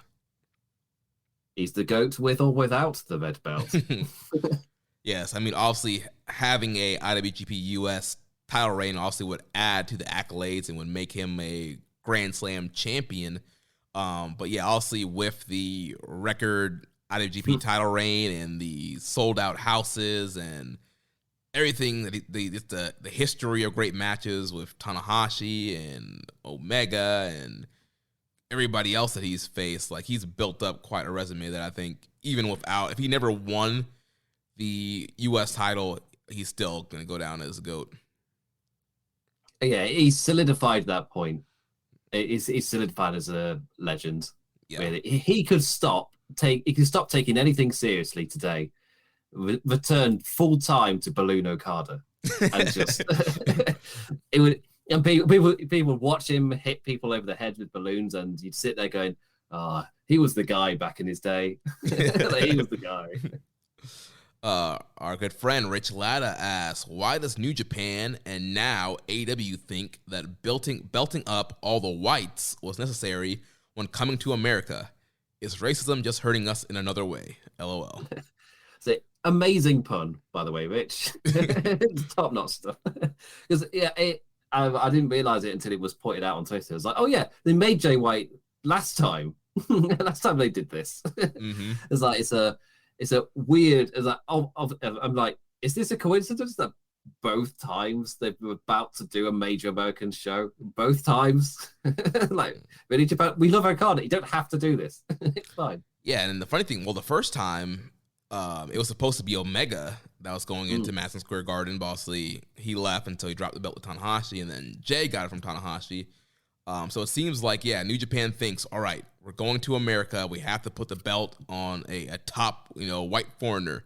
Like, the fans will not understand if we, bring Okada as a champion. It just won't compute. And they'll just sit like, who is this Asian man? Boo, boo.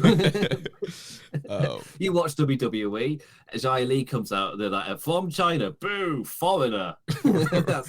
Right, which clearly isn't the AEW fan base. Yeah. Obviously, the core AEW fan base watch New Japan. They came from New Japan, and obviously, as wrestling fans, we want to see Okada, we want to see Tanahashi, we want to see Shingo and Naito and Goto, we want Ishii. We want to see all the top New Japan Japanese stars in big matchups. We don't necessarily need all the foreigners, the top guys, those top foreigners coming in with titles. But it seems like that's the way, obviously, I think the only singles Japanese champion right now is Taiji Ishimori, because we have Carl Anderson's the never champ, Will Ospreay's the U.S. champ, and now Jay White is the heavyweight champ. So we have three white foreigners with three of the top singles titles.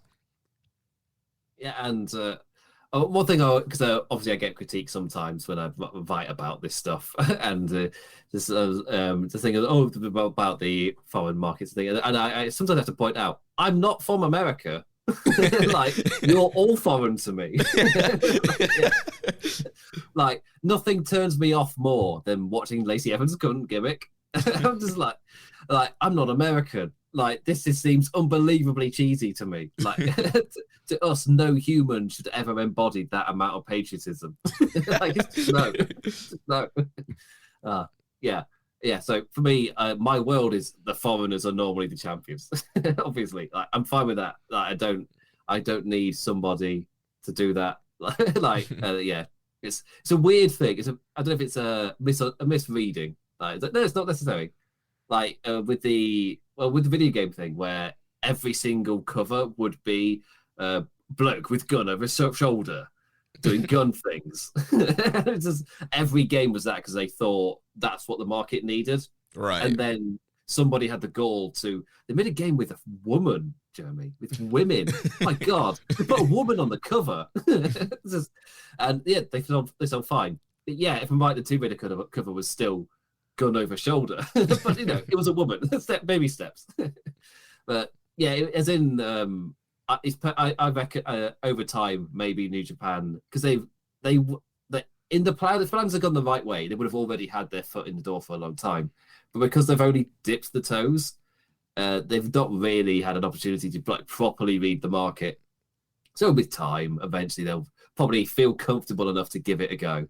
Just to even when I started writing about New Japan for wrestling headlines, I felt like it was a gamble, and then I started getting messages just saying, "Oh, thank you for writing about it," or whatever. And it's like, "Oh no, there's an audience for it. It's fine."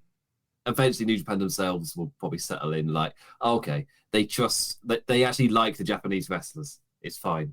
Yeah, but yeah, also there's probably definitely a lot of politics and other scenarios in play when it came to making certain people as champion. I mean, with Jay White, I mentioned it last week, like, he's been the main guy that's been all over Forbidden Door promotion. He's like one of the main guys that's in like the voiceover commercials for it. So I can see him winning champion made sense for him and put him in a big match on that show. And then also Okada is going to do G1, but he also has a baby on the way.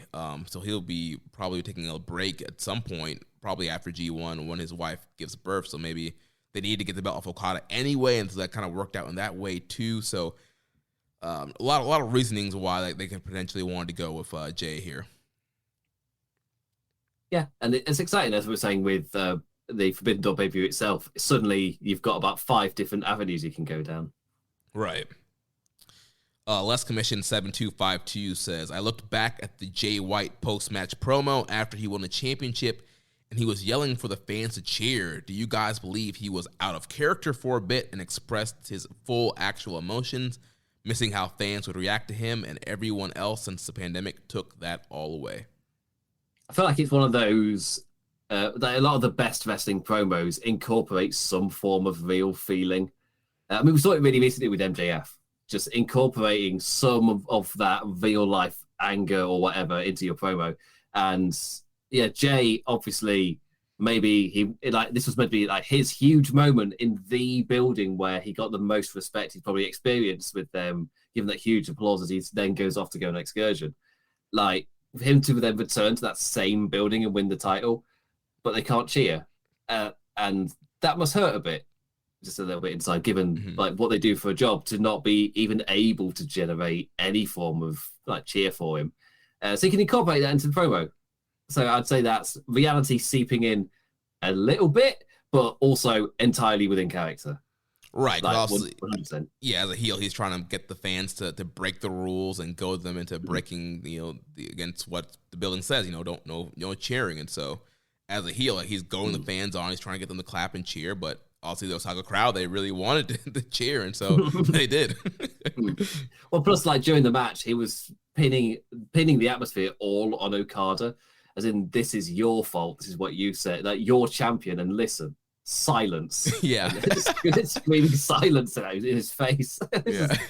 Like, I love that as like a villainous reading, as that he's blaming the guy who's champion as the reason why this is a quiet crowd. Obviously, completely oblivious to outside of this universe facts. Right. Like, yeah, I like it as a villain thing. Yeah, I like it. Yeah. Last Commission also asks, is the last time the IWGP Championship was changed after the G1 was in 2014 when Hiroshi Tanahashi defeated AJ Styles at King of Pro Wrestling. With the year Jay White had in the U.S. and now capturing the top title once again against the company's top guy in Okada, do you guys think that New Japan would have Jay White carry the belt strongly to the main event of next year's Wrestle Kingdom, or will they push the momentum backwards and possibly have him lose it after the G1? I think Jay White can similarly have that 2017-2018 Okada run with the belt if they have full trust in him, and most importantly, with how he can make Bullet Club feel special once again. Oh, there's so many different avenues you can take here. Because, I mean, that's the year I started watching, because I started watching with the 2014 G1. So AJ Styles was already champion. Obviously, I looked into it and found out, oh, they won at his first day. Jesus Christ, they're right behind him. But they did all that, and then I think I didn't know the schedule.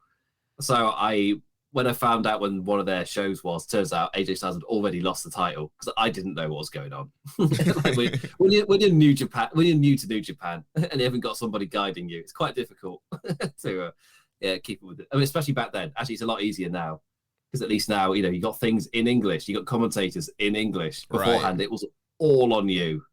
Like, you have to do everything. The commentators aren't going to remind you of stuff. I mean, they are, but they're not going to do it in English. So you don't know they're doing it. But yeah, I really like the AJ Styles route, because of course you get the showcase throughout the G1. You get him doing those big shows. You get him through Forbidden Doors champion as well, and then you can fix it onto somebody. Of course, even if it is dependent on Okada and the child, then if things look fine, you can maybe give it him back for Wrestle Kingdom, or you don't have to do that at all. But it's the fact that there is precedent for it. You can go both routes. Like Kenny Omega was another one. Won at Dominion, went all the way to Wrestle Kingdom, and would have held it into the Madison Square Garden if things had been slightly different. So you could do the run you wanted to do with Kenny Omega all those years ago, but now you can finally do it with Jay White.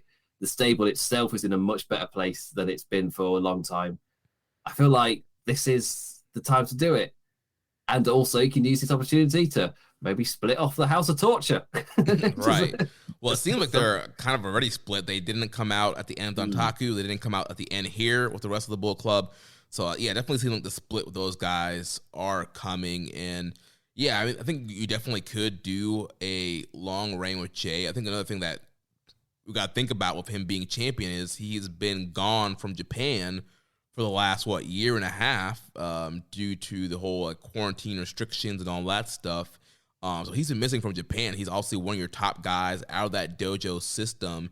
And somebody you want to push very strongly. It's a guy that, I mean, he's a guy I'm sure that AEW or WWE would want to have. And so if I'm New Japan, I'm going to do what it takes to keep a guy like Jay White happy and keep him on the roster. And so I think potentially maybe giving him the title had something to do with that, and kind of positioning him to be like, hey, we still see you as one of our top guys. We want you here for the long run. And so maybe that will, help Jay White re-sign whenever his contract is up to stay with New Japan. And I think going into the Dome as champion could work. I think he would have to face a top domestic guy. And with Okada not as champion in a G1, I think that always increases Okada's chances of winning a G1. I know he did win it last year, so it'll be interesting to see if he could go back-to-back, or we're going to get some other top domestic guy going after Jay. But I could definitely see him going in the Dome as a champ. Yeah, the more that I think about it, I think the more I've convinced myself that if you put together AJ's run and Kenny Omega's run, and you put them together into one longer idea, then he can do, then that's what this reign could easily be. Just that the guy comes, has that sudden snap victory, and then suddenly he's just the champion for the summer. But then you got the Kenny Omega plan, where the entire point was to eventually give him it, and then give him that massive long run to take them into America. You can do both ideas in one. And I feel like Jay White is the guy to run with that. Yeah. Next question here from Ornery Camera 1275 says, hello from Northam, Western Australia. What was your most enjoyable moment of the pay-per-view? I would say for me, the exchange with Ace Austin and Naito, with Naito trying to work out the magic stick. Ospreay versus Naito, I enjoyed. Main event was amazing. So what was your most enjoyable moment? A man after my own tastes. Yes. mean, that's the exact moment I pulled out from earlier. I mean, that I thought that all the way up until Jay's promo at the end. I felt like there were so many layers to that promo that I was suckered right in. For me, probably the thing I'll remember the most. Actually, to be fair, the three things I remember the most. Two of them are Jay White's promos, and the other one is Naito playing with that stick. For me, like, I thought that Jay Okada was the best match, but Ospreay and Sonata was my favorite match.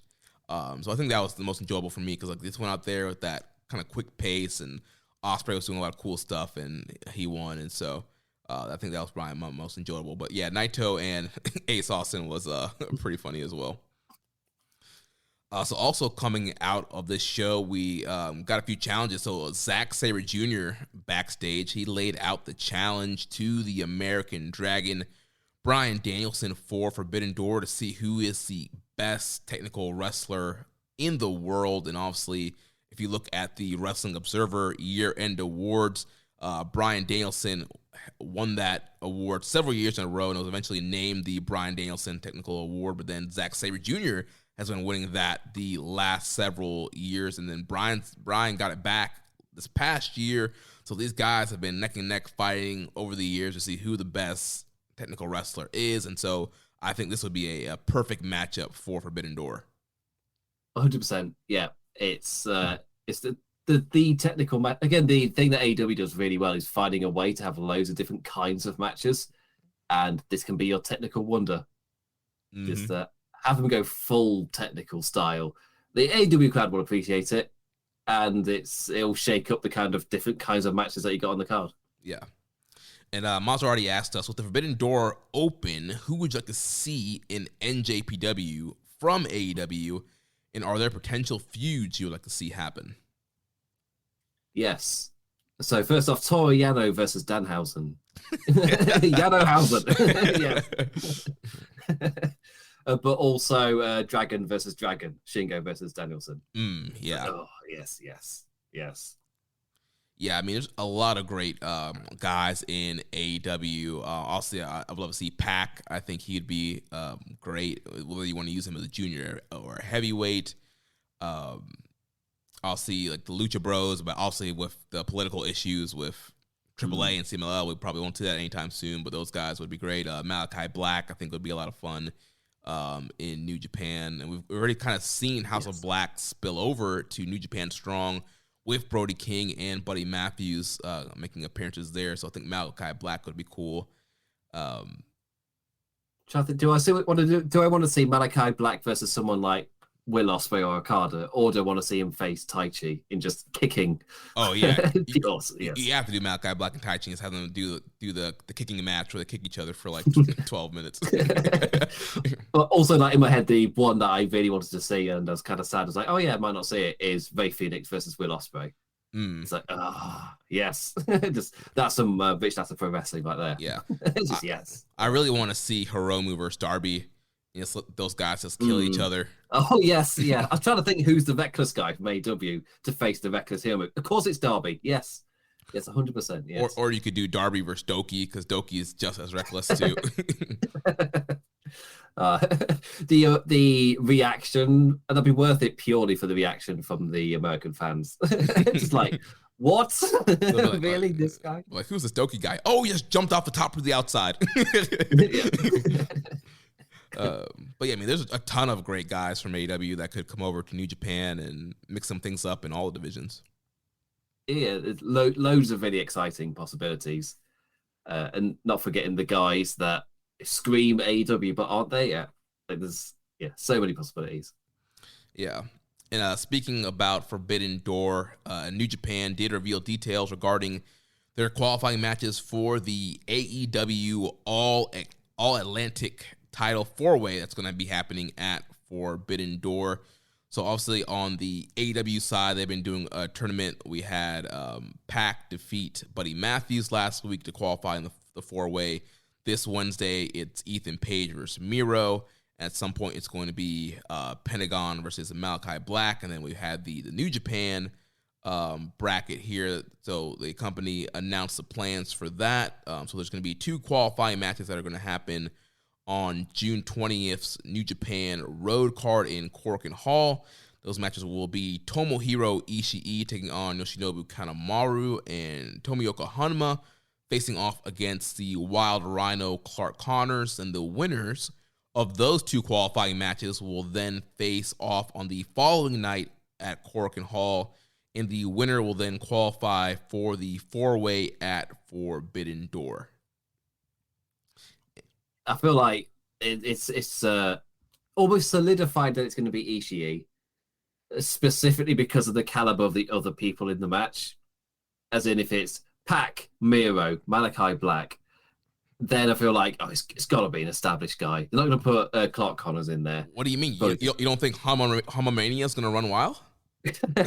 I would love that, but it's been so many years since he was at that peak. Come on, Kokeshi makes everybody happy. I was the biggest fan of the Kokeshi.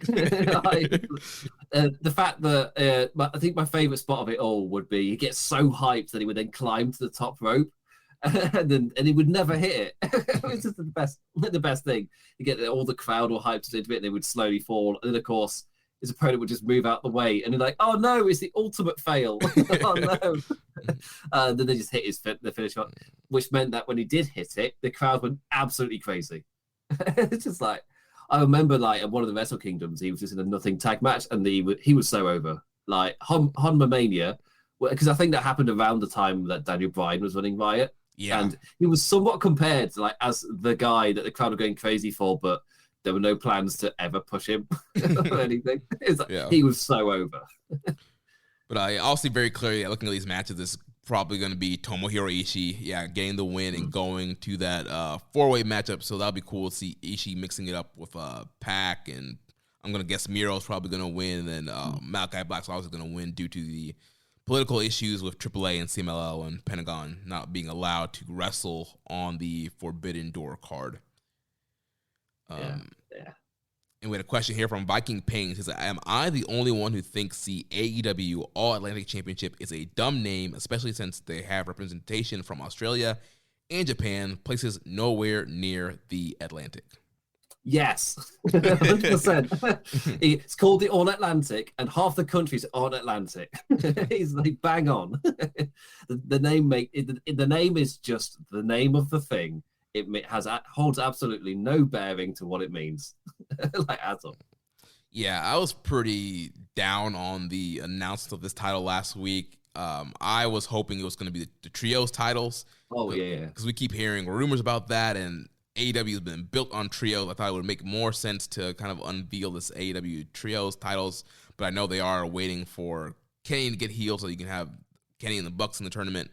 But yeah, personally, I don't really think AEW needs another singles title right now. So you have the world title, you have the TNT title. I just didn't think we needed an All-Atlantic or whatever, another title right now. And like, especially with the name tool, like I just call it the international title. Yeah, I guess I didn't want a name like Intercontinental. They wanted something that's almost similar to that, but not really. Yeah. And they've gone very far into not really. It doesn't make any sense. Chris Charlton did try to explain it on commentary. He was just like, well, it's all one ocean. Like, they all connect. They all connect. Like, come on, Chris. They all connect to the Atlantic. I'm having none of that, Chris. None of it.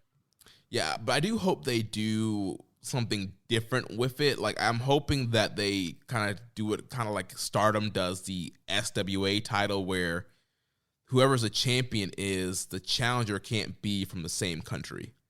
Oh yeah, I'll be up for that. Yeah, so for example, if Ishii wins and becomes the All-Atlantic champion, a Japanese guy can't challenge. It has to be somebody from another country. So I think that'd be a cool way to make it different and make it stand out from the other titles. But I mean, I guess we can't complain too much. We're getting some great matches so far in this tournament. Also, the AEW has a ton of great international talent. So we're probably going to get some great matches. Great title matches will be another great addition to pay-per-view. So Guess we can't complain too much, but I still want my trios titles. Yeah, like it's a shame that they are planning to just wait for Kenny to get healed so they can properly run with that. Where I feel like there's enough depth anyway that you could kind of run into it, but I feel like they want to give it as much momentum as they can. And the Young Bucks and Kenny are like the trio to at least run to the kind of finals of that tournament with as well. It's perfect. It's so insane that it's not there. Then I feel like the thing that really adds to it is we got the title that's not a title with the Owen Hart Cup, where you got two people walking around with belts that aren't titles. And they've just been introduced, and people are just wrapping their heads around the fact of, obviously, he's got the title over his shoulder, but he's not going to defend it. It's more of I won this tournament this year, therefore I get a title that's not a title. It's a title that's not a championship. It is an actual belt. Right. It's a trophy, yeah. It's a trophy. And just introducing that, they then add the All Atlantic Championships, like another singles thing where I've also got to wrap my head around what this is as well. And you also have the Ring of Honor titles floating around. Obviously, Joe's the TV champ. Wheeler Utah's a pure champ. Jonathan Gresham is a world champ. Those belts have been seen on Dynamite, Rampage, and Battle of the Belts being defended, and big angles happening for those as well. So you just have so many titles running around AEW right now. And also that'll be cleared up once ROH is able to start its thing, whatever that's going to be. Those titles will probably mainly be there. And then also with the interim title, that'll be cleared up once Punk is healthy. So I do think it'll seem less once all the other random belts have been pushed aside, but it does seem like a lot right now with the ROH belts, the interim belt, the Owen Hart belt. Like, there's just so many title belts on their TV right now. Yeah, definitely. It's a short period of time as well where we've had such an influx of new stuff constantly. Where that immediate thought was just, we don't need another one right now. But maybe it doesn't seem as bad if we haven't had the interim TNT, the interim AEW as well. Like, maybe it feels a bit more natural. Yeah, and plus too, just the state of like the TNT title. Like, there's been some kind of questionable booking there, and the belt's been flip-flopping. So like, it seems like that title's kind of unstable right now. Now another title's coming in. It's like, is that one going to be stable? And so, yeah. We'll see what happens here, but obviously Tony Khan is a great booker, and I'm sure he'll figure it all out. Oh, got to keep the checks coming. Yeah. But we do have some New Japan stuff commenting on AEW this coming up week. So this Wednesday on Dynamite, Jon Moxley and Hiroshi Tanahashi, they will go face to face. Also, that's the big main event, so we'll get a little segment there with those guys. And then Will Ospreay will be taking on Dax Hardwood of FTR one-on-one. So I'm sure we'll see some continuation of the United Empire feud that's been happening with FTR, and then we'll probably get a better idea of what Ospreay's matchup will be at Forbidden Door. Yeah, that's what I'm hoping. Is it sets things up, because that was my main critique in my column this past weekend, which is that in terms of Forbidden Door, I'm excited about the concept, but the actual card itself, there isn't really anything there to actually get me invested properly yet. I don't know what I'm allowed to get excited about, really. Right. Because I don't know what's on the card. It's just like, ooh, the concept of the idea. Yeah, it's not the same as knowing exactly what's going to be happening and that getting you excited. Yeah, some of that's not their fault, obviously, with the CM Punk injury. But the fact that, we don't know anything else either. It's like, I want something to get excited for. And hopefully this Dynamite Rampage, hopefully they actually start setting this up. And then next week is more of a kind of follow through with that, rather than more dumping loads on us. Like, right.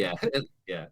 Like, don't leave it till next week. Like, properly, give us some direction this week.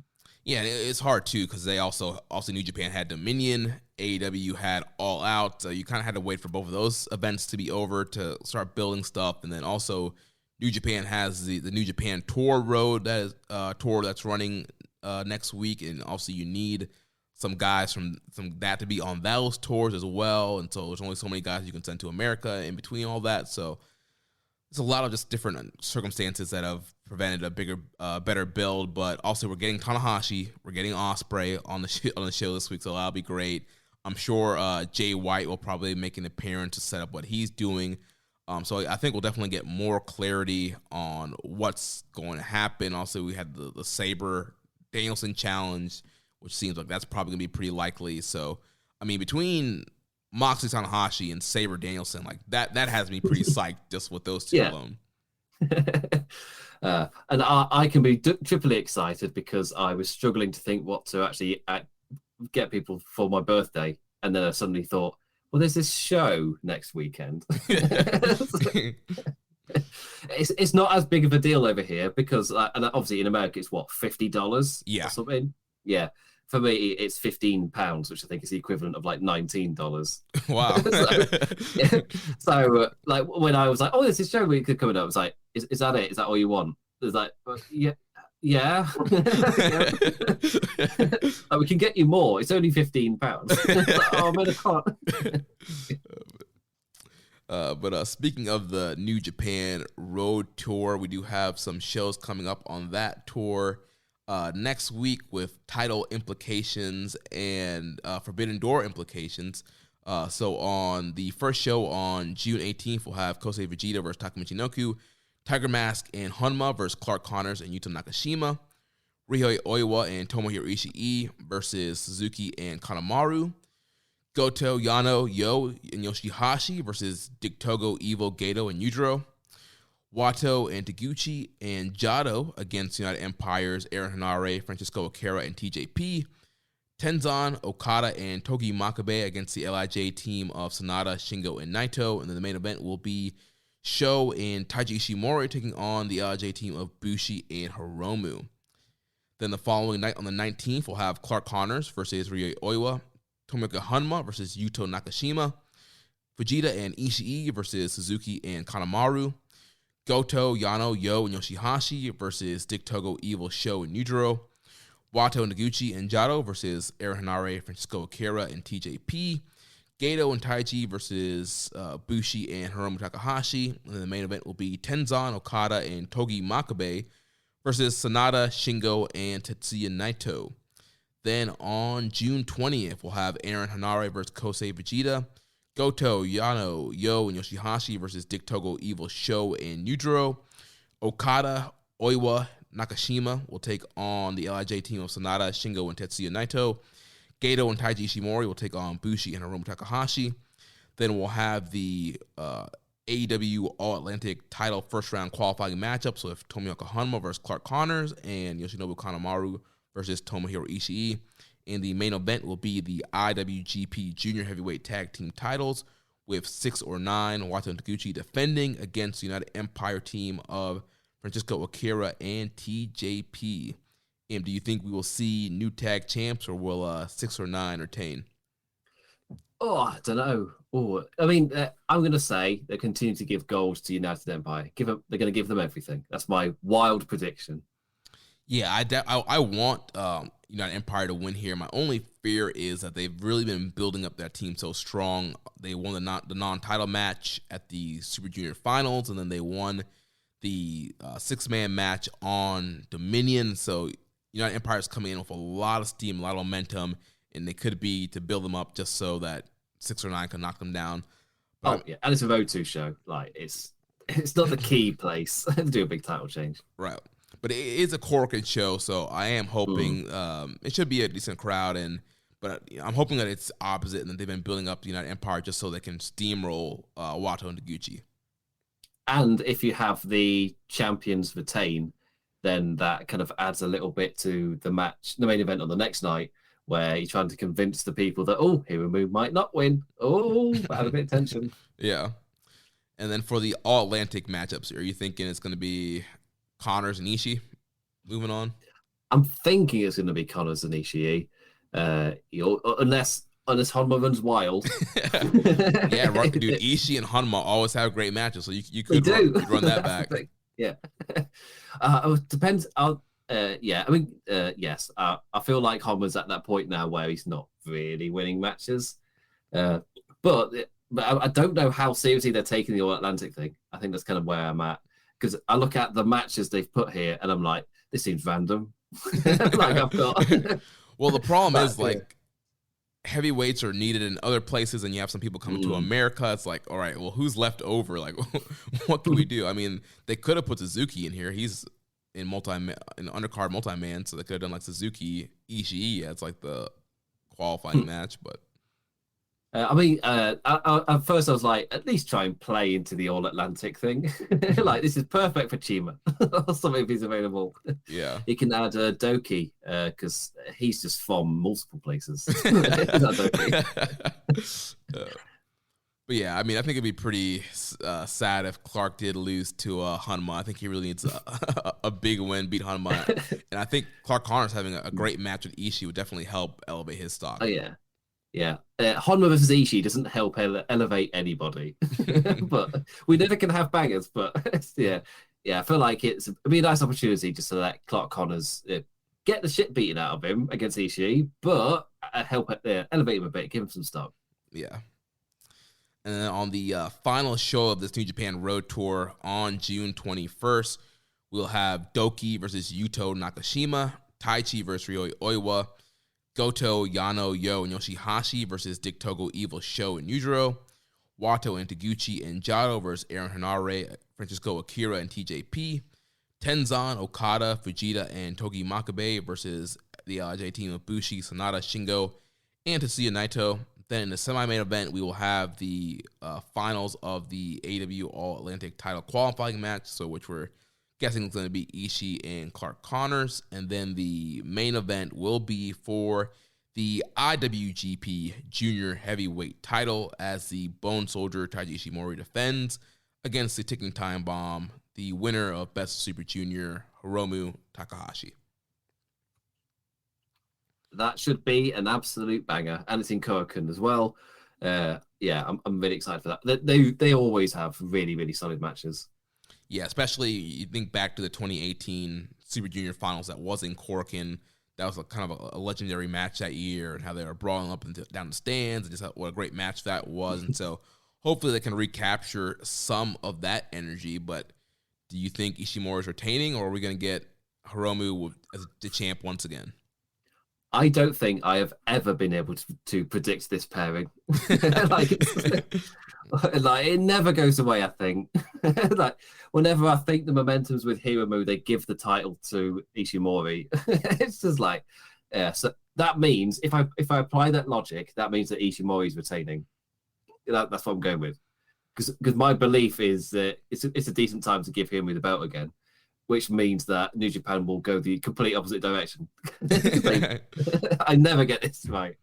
Yeah. Also, too, I think I'm wondering if either of these guys are going to be on Forbidden Door, or do they want to do a junior title match at Forbidden Door? Like, who would make the most sense and all that stuff. So on that sense, if we're thinking about Forbidden Door, I would say it would probably make more sense for Hiromu to win. He has a great fan base here in America, and you could do him against some flippy dude junior in AEW and have a great matchup there. Or if neither of those guys are coming, I could see them keeping it on Ishimori. Hiromu did beat him in Super Juniors already. They're in the same block, so Ishimori could just get the win back and be the dominant champ, and Hiromu has to keep chasing. So yeah, I don't know what they're going to do here. I feel like they might be on the verge of giving some stock to Bullet Club as well. That's I don't know if him retaining that might just help keep that momentum a bit. Yeah. I don't know. I'm going to say Ishimori retains. I don't know. I have a weird feeling about it, especially since Hiromu had already beat him in the tournament earlier. So yeah, Hiromu, like you mentioned, Bullet Club. Right now, they have a lot of belts right now. Jay's the world champ. Carl Anderson's never. Ishimori's junior champ. So you just kind of keep building up that Bullet Club momentum. You gotta get that heat. That's right. Gotta get the heat, brother. Well, that wraps up all the stuff for New Japan proper. Run through this New Japan Strong stuff real quick. So the Collision Tour kicked off this past weekend in Philadelphia. Showing up, you had Killer Cross defeating Yuya Uemura by ref decision. Carl Fredericks defeating QT Marshall from AEW, 10 minutes and 21 seconds. And then a big 10-man main event here. The Bullet Club team of Doc Gallows, Hikuleo, Jay White, Juice Robinson, and Carl Anderson defeating Chuck Taylor, Rocky Romero, Tomohiro Ishii, Mascara Dorada, and Ren Narita at 12 minutes and 43 seconds. So it's just kind of a fun episode to kind of kick off the Collision tour. And then this coming up Saturday, we'll have the next night of the tour with Hiroshi Tanahashi facing Chris Dickinson in the main event. Brody King will be taking on Jake Something.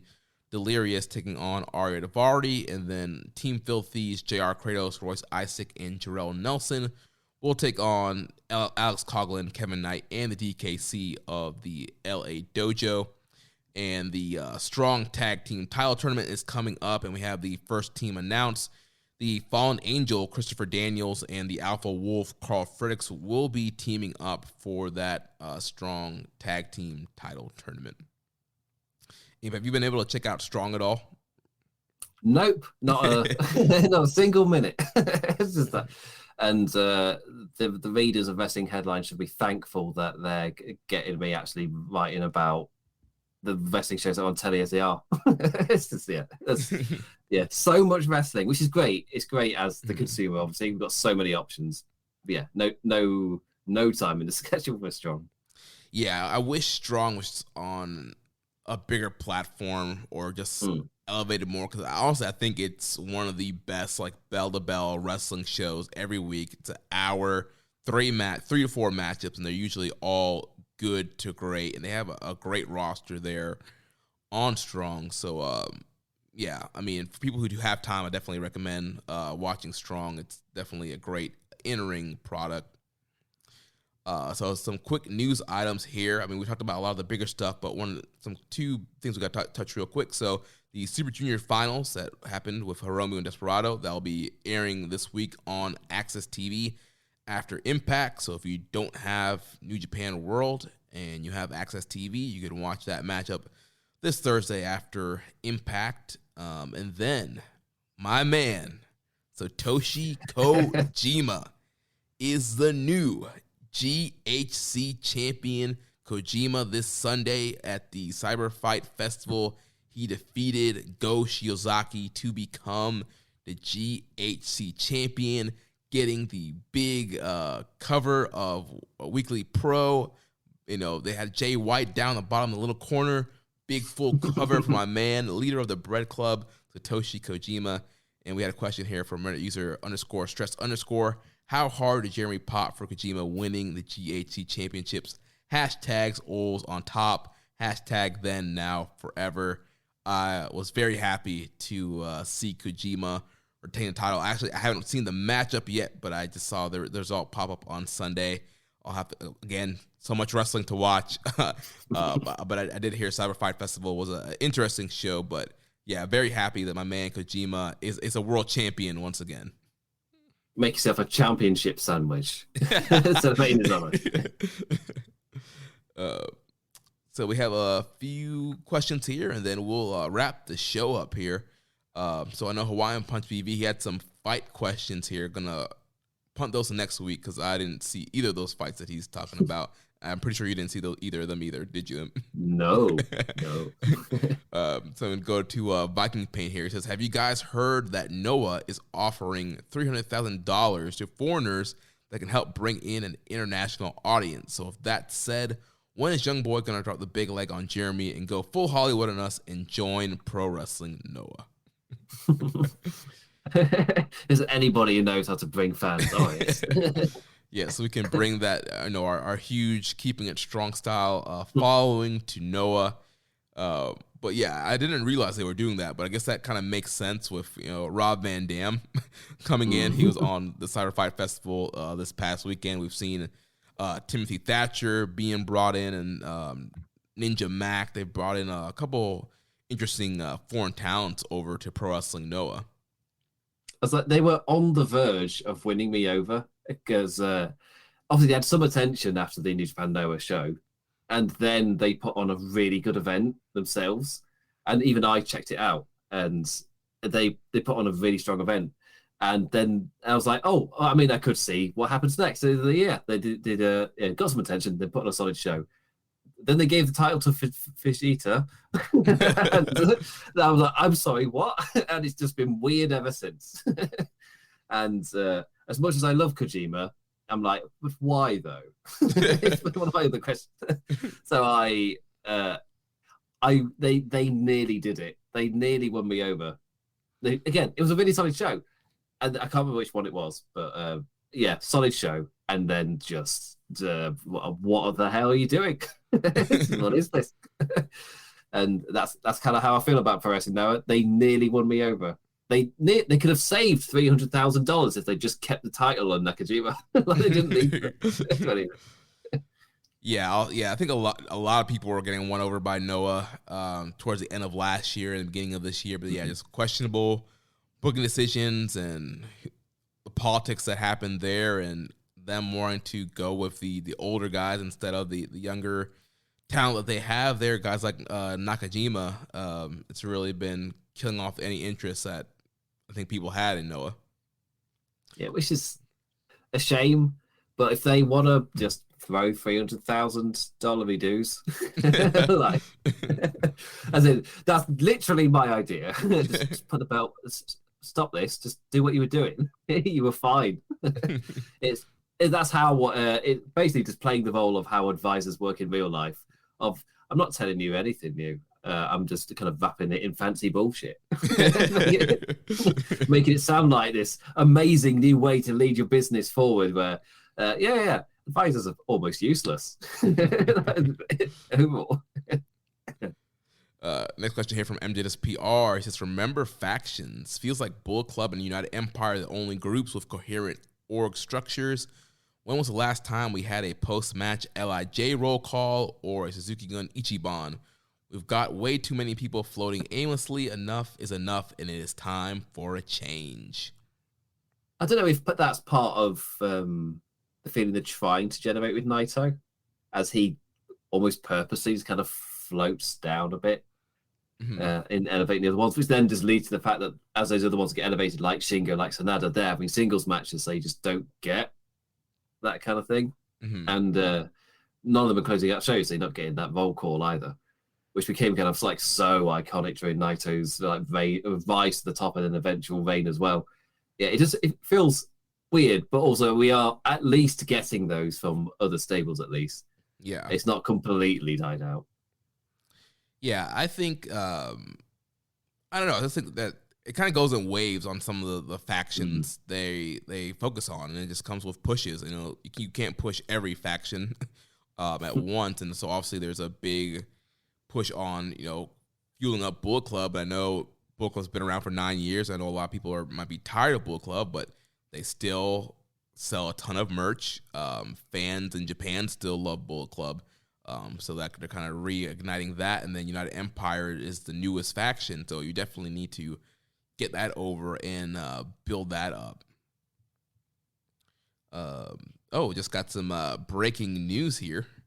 So Eddie Kingston is coming back to Strong for the High Alert Tour on July 24th. And Hiromu Takahashi will be coming to America for New Japan Strong for the High Alert Tour, July 24th. Oh. Well, that's certainly an interesting addition. I mean, Eddie's becoming almost a staple of these big tour shows. Hiromu, that's a nice one. Yeah, which makes me think, is Hiromu coming to Forbidden Door and is going to stay in America for the whole summer while the G1's going on? I mean, it's not the worst idea in the world. It's a top talent like him, and you can keep him getting those reps in a awesome environment as well. Yeah. I could have said strong environment. The pun was right there. It's fine. It's 20 past 3 in the morning. I'm allowed to miss things. The last question here, Les Commission 7252. How long do you guys think New Japan will bring back the IWGP Intercontinental Championship? Guys like Zack Sabre Jr., Sonata, and Shingo Takagi, and Tomohiro Ishii could have elevated the belt if it wasn't currently retired. I kind of feel like the United States Championship has almost just taken that role now. I just like that second tier title where it's you're on the verge of main event, or at times you are main event lads. As proven with the Intercontinental Championship. Yeah, the US title through no fault of what they were trying to do with it, has just kind of fallen into that space. And as long as it's there isn't really a need for the Intercontinental Championship. It's just a different coloured belt doing pretty much the same thing. Both belts, absolutely lovely. They're amazing, both of them. They look fantastic. I also miss the Intercontinental Championship, especially as like when I first started watching, that was at the height of it with Nakamura and Tanahashi main eventing Wrestle Kingdom.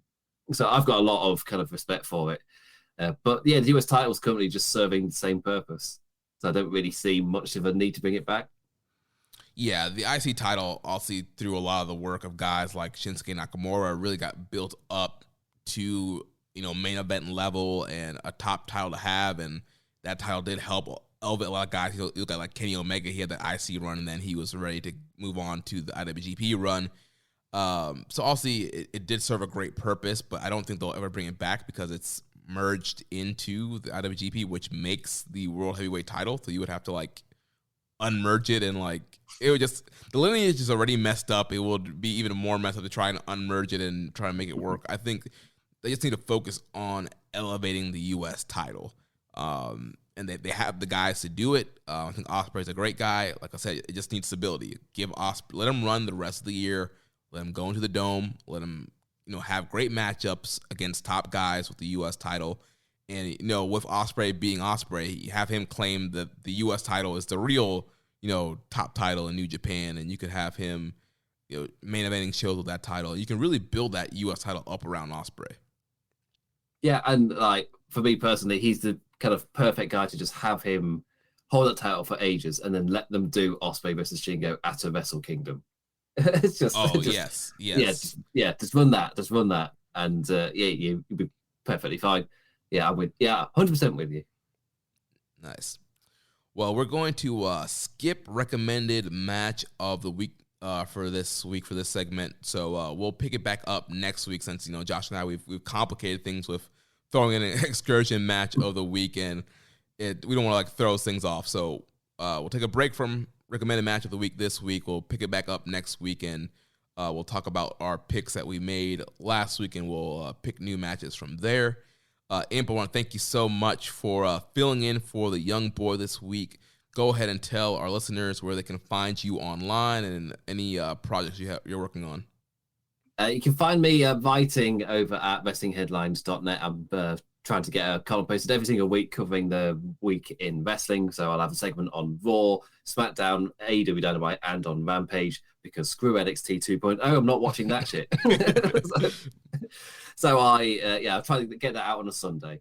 I put loads of effort into like getting a lovely photoshopped thumbnail, get that up there as well, and just go through like a topic from each show so that I don't have to actually pay full attention to all of Monday Night Raw, because that's crazy. Like, no, I'll pick a topic. I gotta go into detail from each show. So I've been trying to get that up every Sunday. So the most recent one is up from this past week. So, but obviously, because it's Wrestling World, it's immediately out of date. But yeah, on Sunday it was in date. So I mean, only just. I was having to watch Dominion and like editing my column as it was airing. Like, oh, cool, Ospreay's champion now. Right, like as it's airing, having to edit the column. But yeah, still, yes, if you want to go check that out, you can follow me on Twitter at the damn implicat. That's damn as in damn. And I've got my Twitch, which I have planned to stream on it. I've got the tech to do it. I just haven't. But if you want to follow me on Twitch, that's the implications with 2 S's. Also, the site I might follow itself for Wrestling Headlines, the former Lords of Pain. If you write Lords of Pain into the search bar, it still autocorrects to Wrestling Headlines. So yeah, go for whichever site you want. You'll be at the Wrestling Headlines regardless.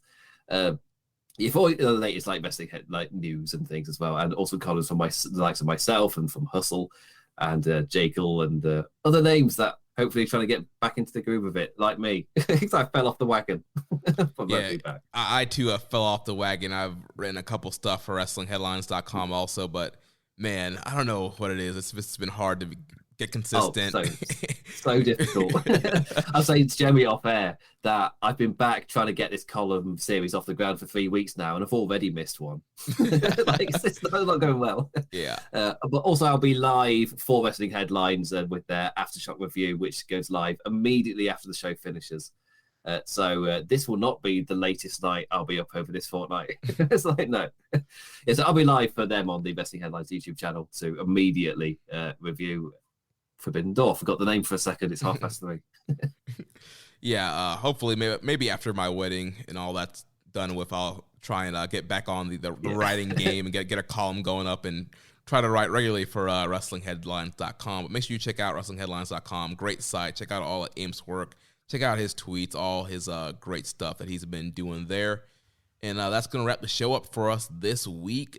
Next week, we should be joined by Floyd Johnson Jr. and Austin Sumowitz from All Things Elite to do a big Forbidden Door preview. So hopefully we'll have some more matches announced that we can actually preview that show.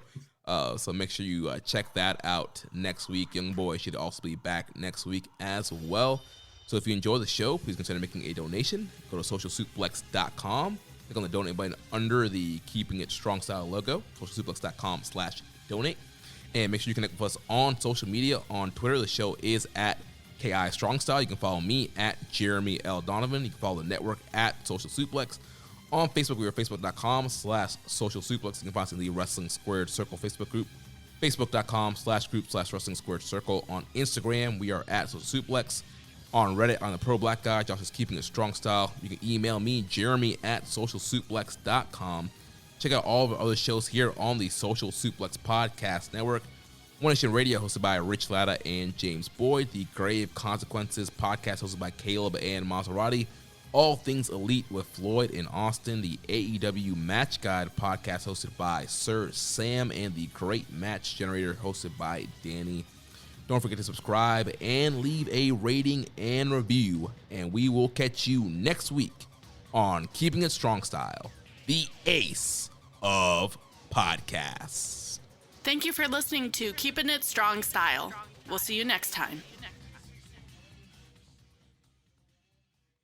Dad deserves double the thanks this year, so this Father's Day, give him the power tool system that has everything for every job. The Ryobi One Plus tool system now on special buy. Over 260 Ryobi tools powered by one interchangeable 18-volt battery. And for a limited time, when you make a qualifying Ryobi purchase, you get one select tool or battery free. Feels like Father's Day at the Home Depot. How doers get more done. Offer valid through July 31st, 2022. Valid at participating stores and online. Limit 1 per transaction. To show you how easy it is to file a claim with Geico, we hired a scary movie victim. Oh no, a tree fell on my car, and there's only one thing to do. Trip over my own feet and pull myself across the lawn while yelling help at a barely audible volume. Sorry to interrupt, but you filed a claim with Geico, so you've got a designated claims team to help you. This Geico sounds suspiciously reassuring. Are you sure I don't end up getting surprised with an unexpected twist? Just that your Geico team will always be there to keep you updated. No! What is it? Oh, nothing. I just didn't see that coming. Geico. Great service without all the drama.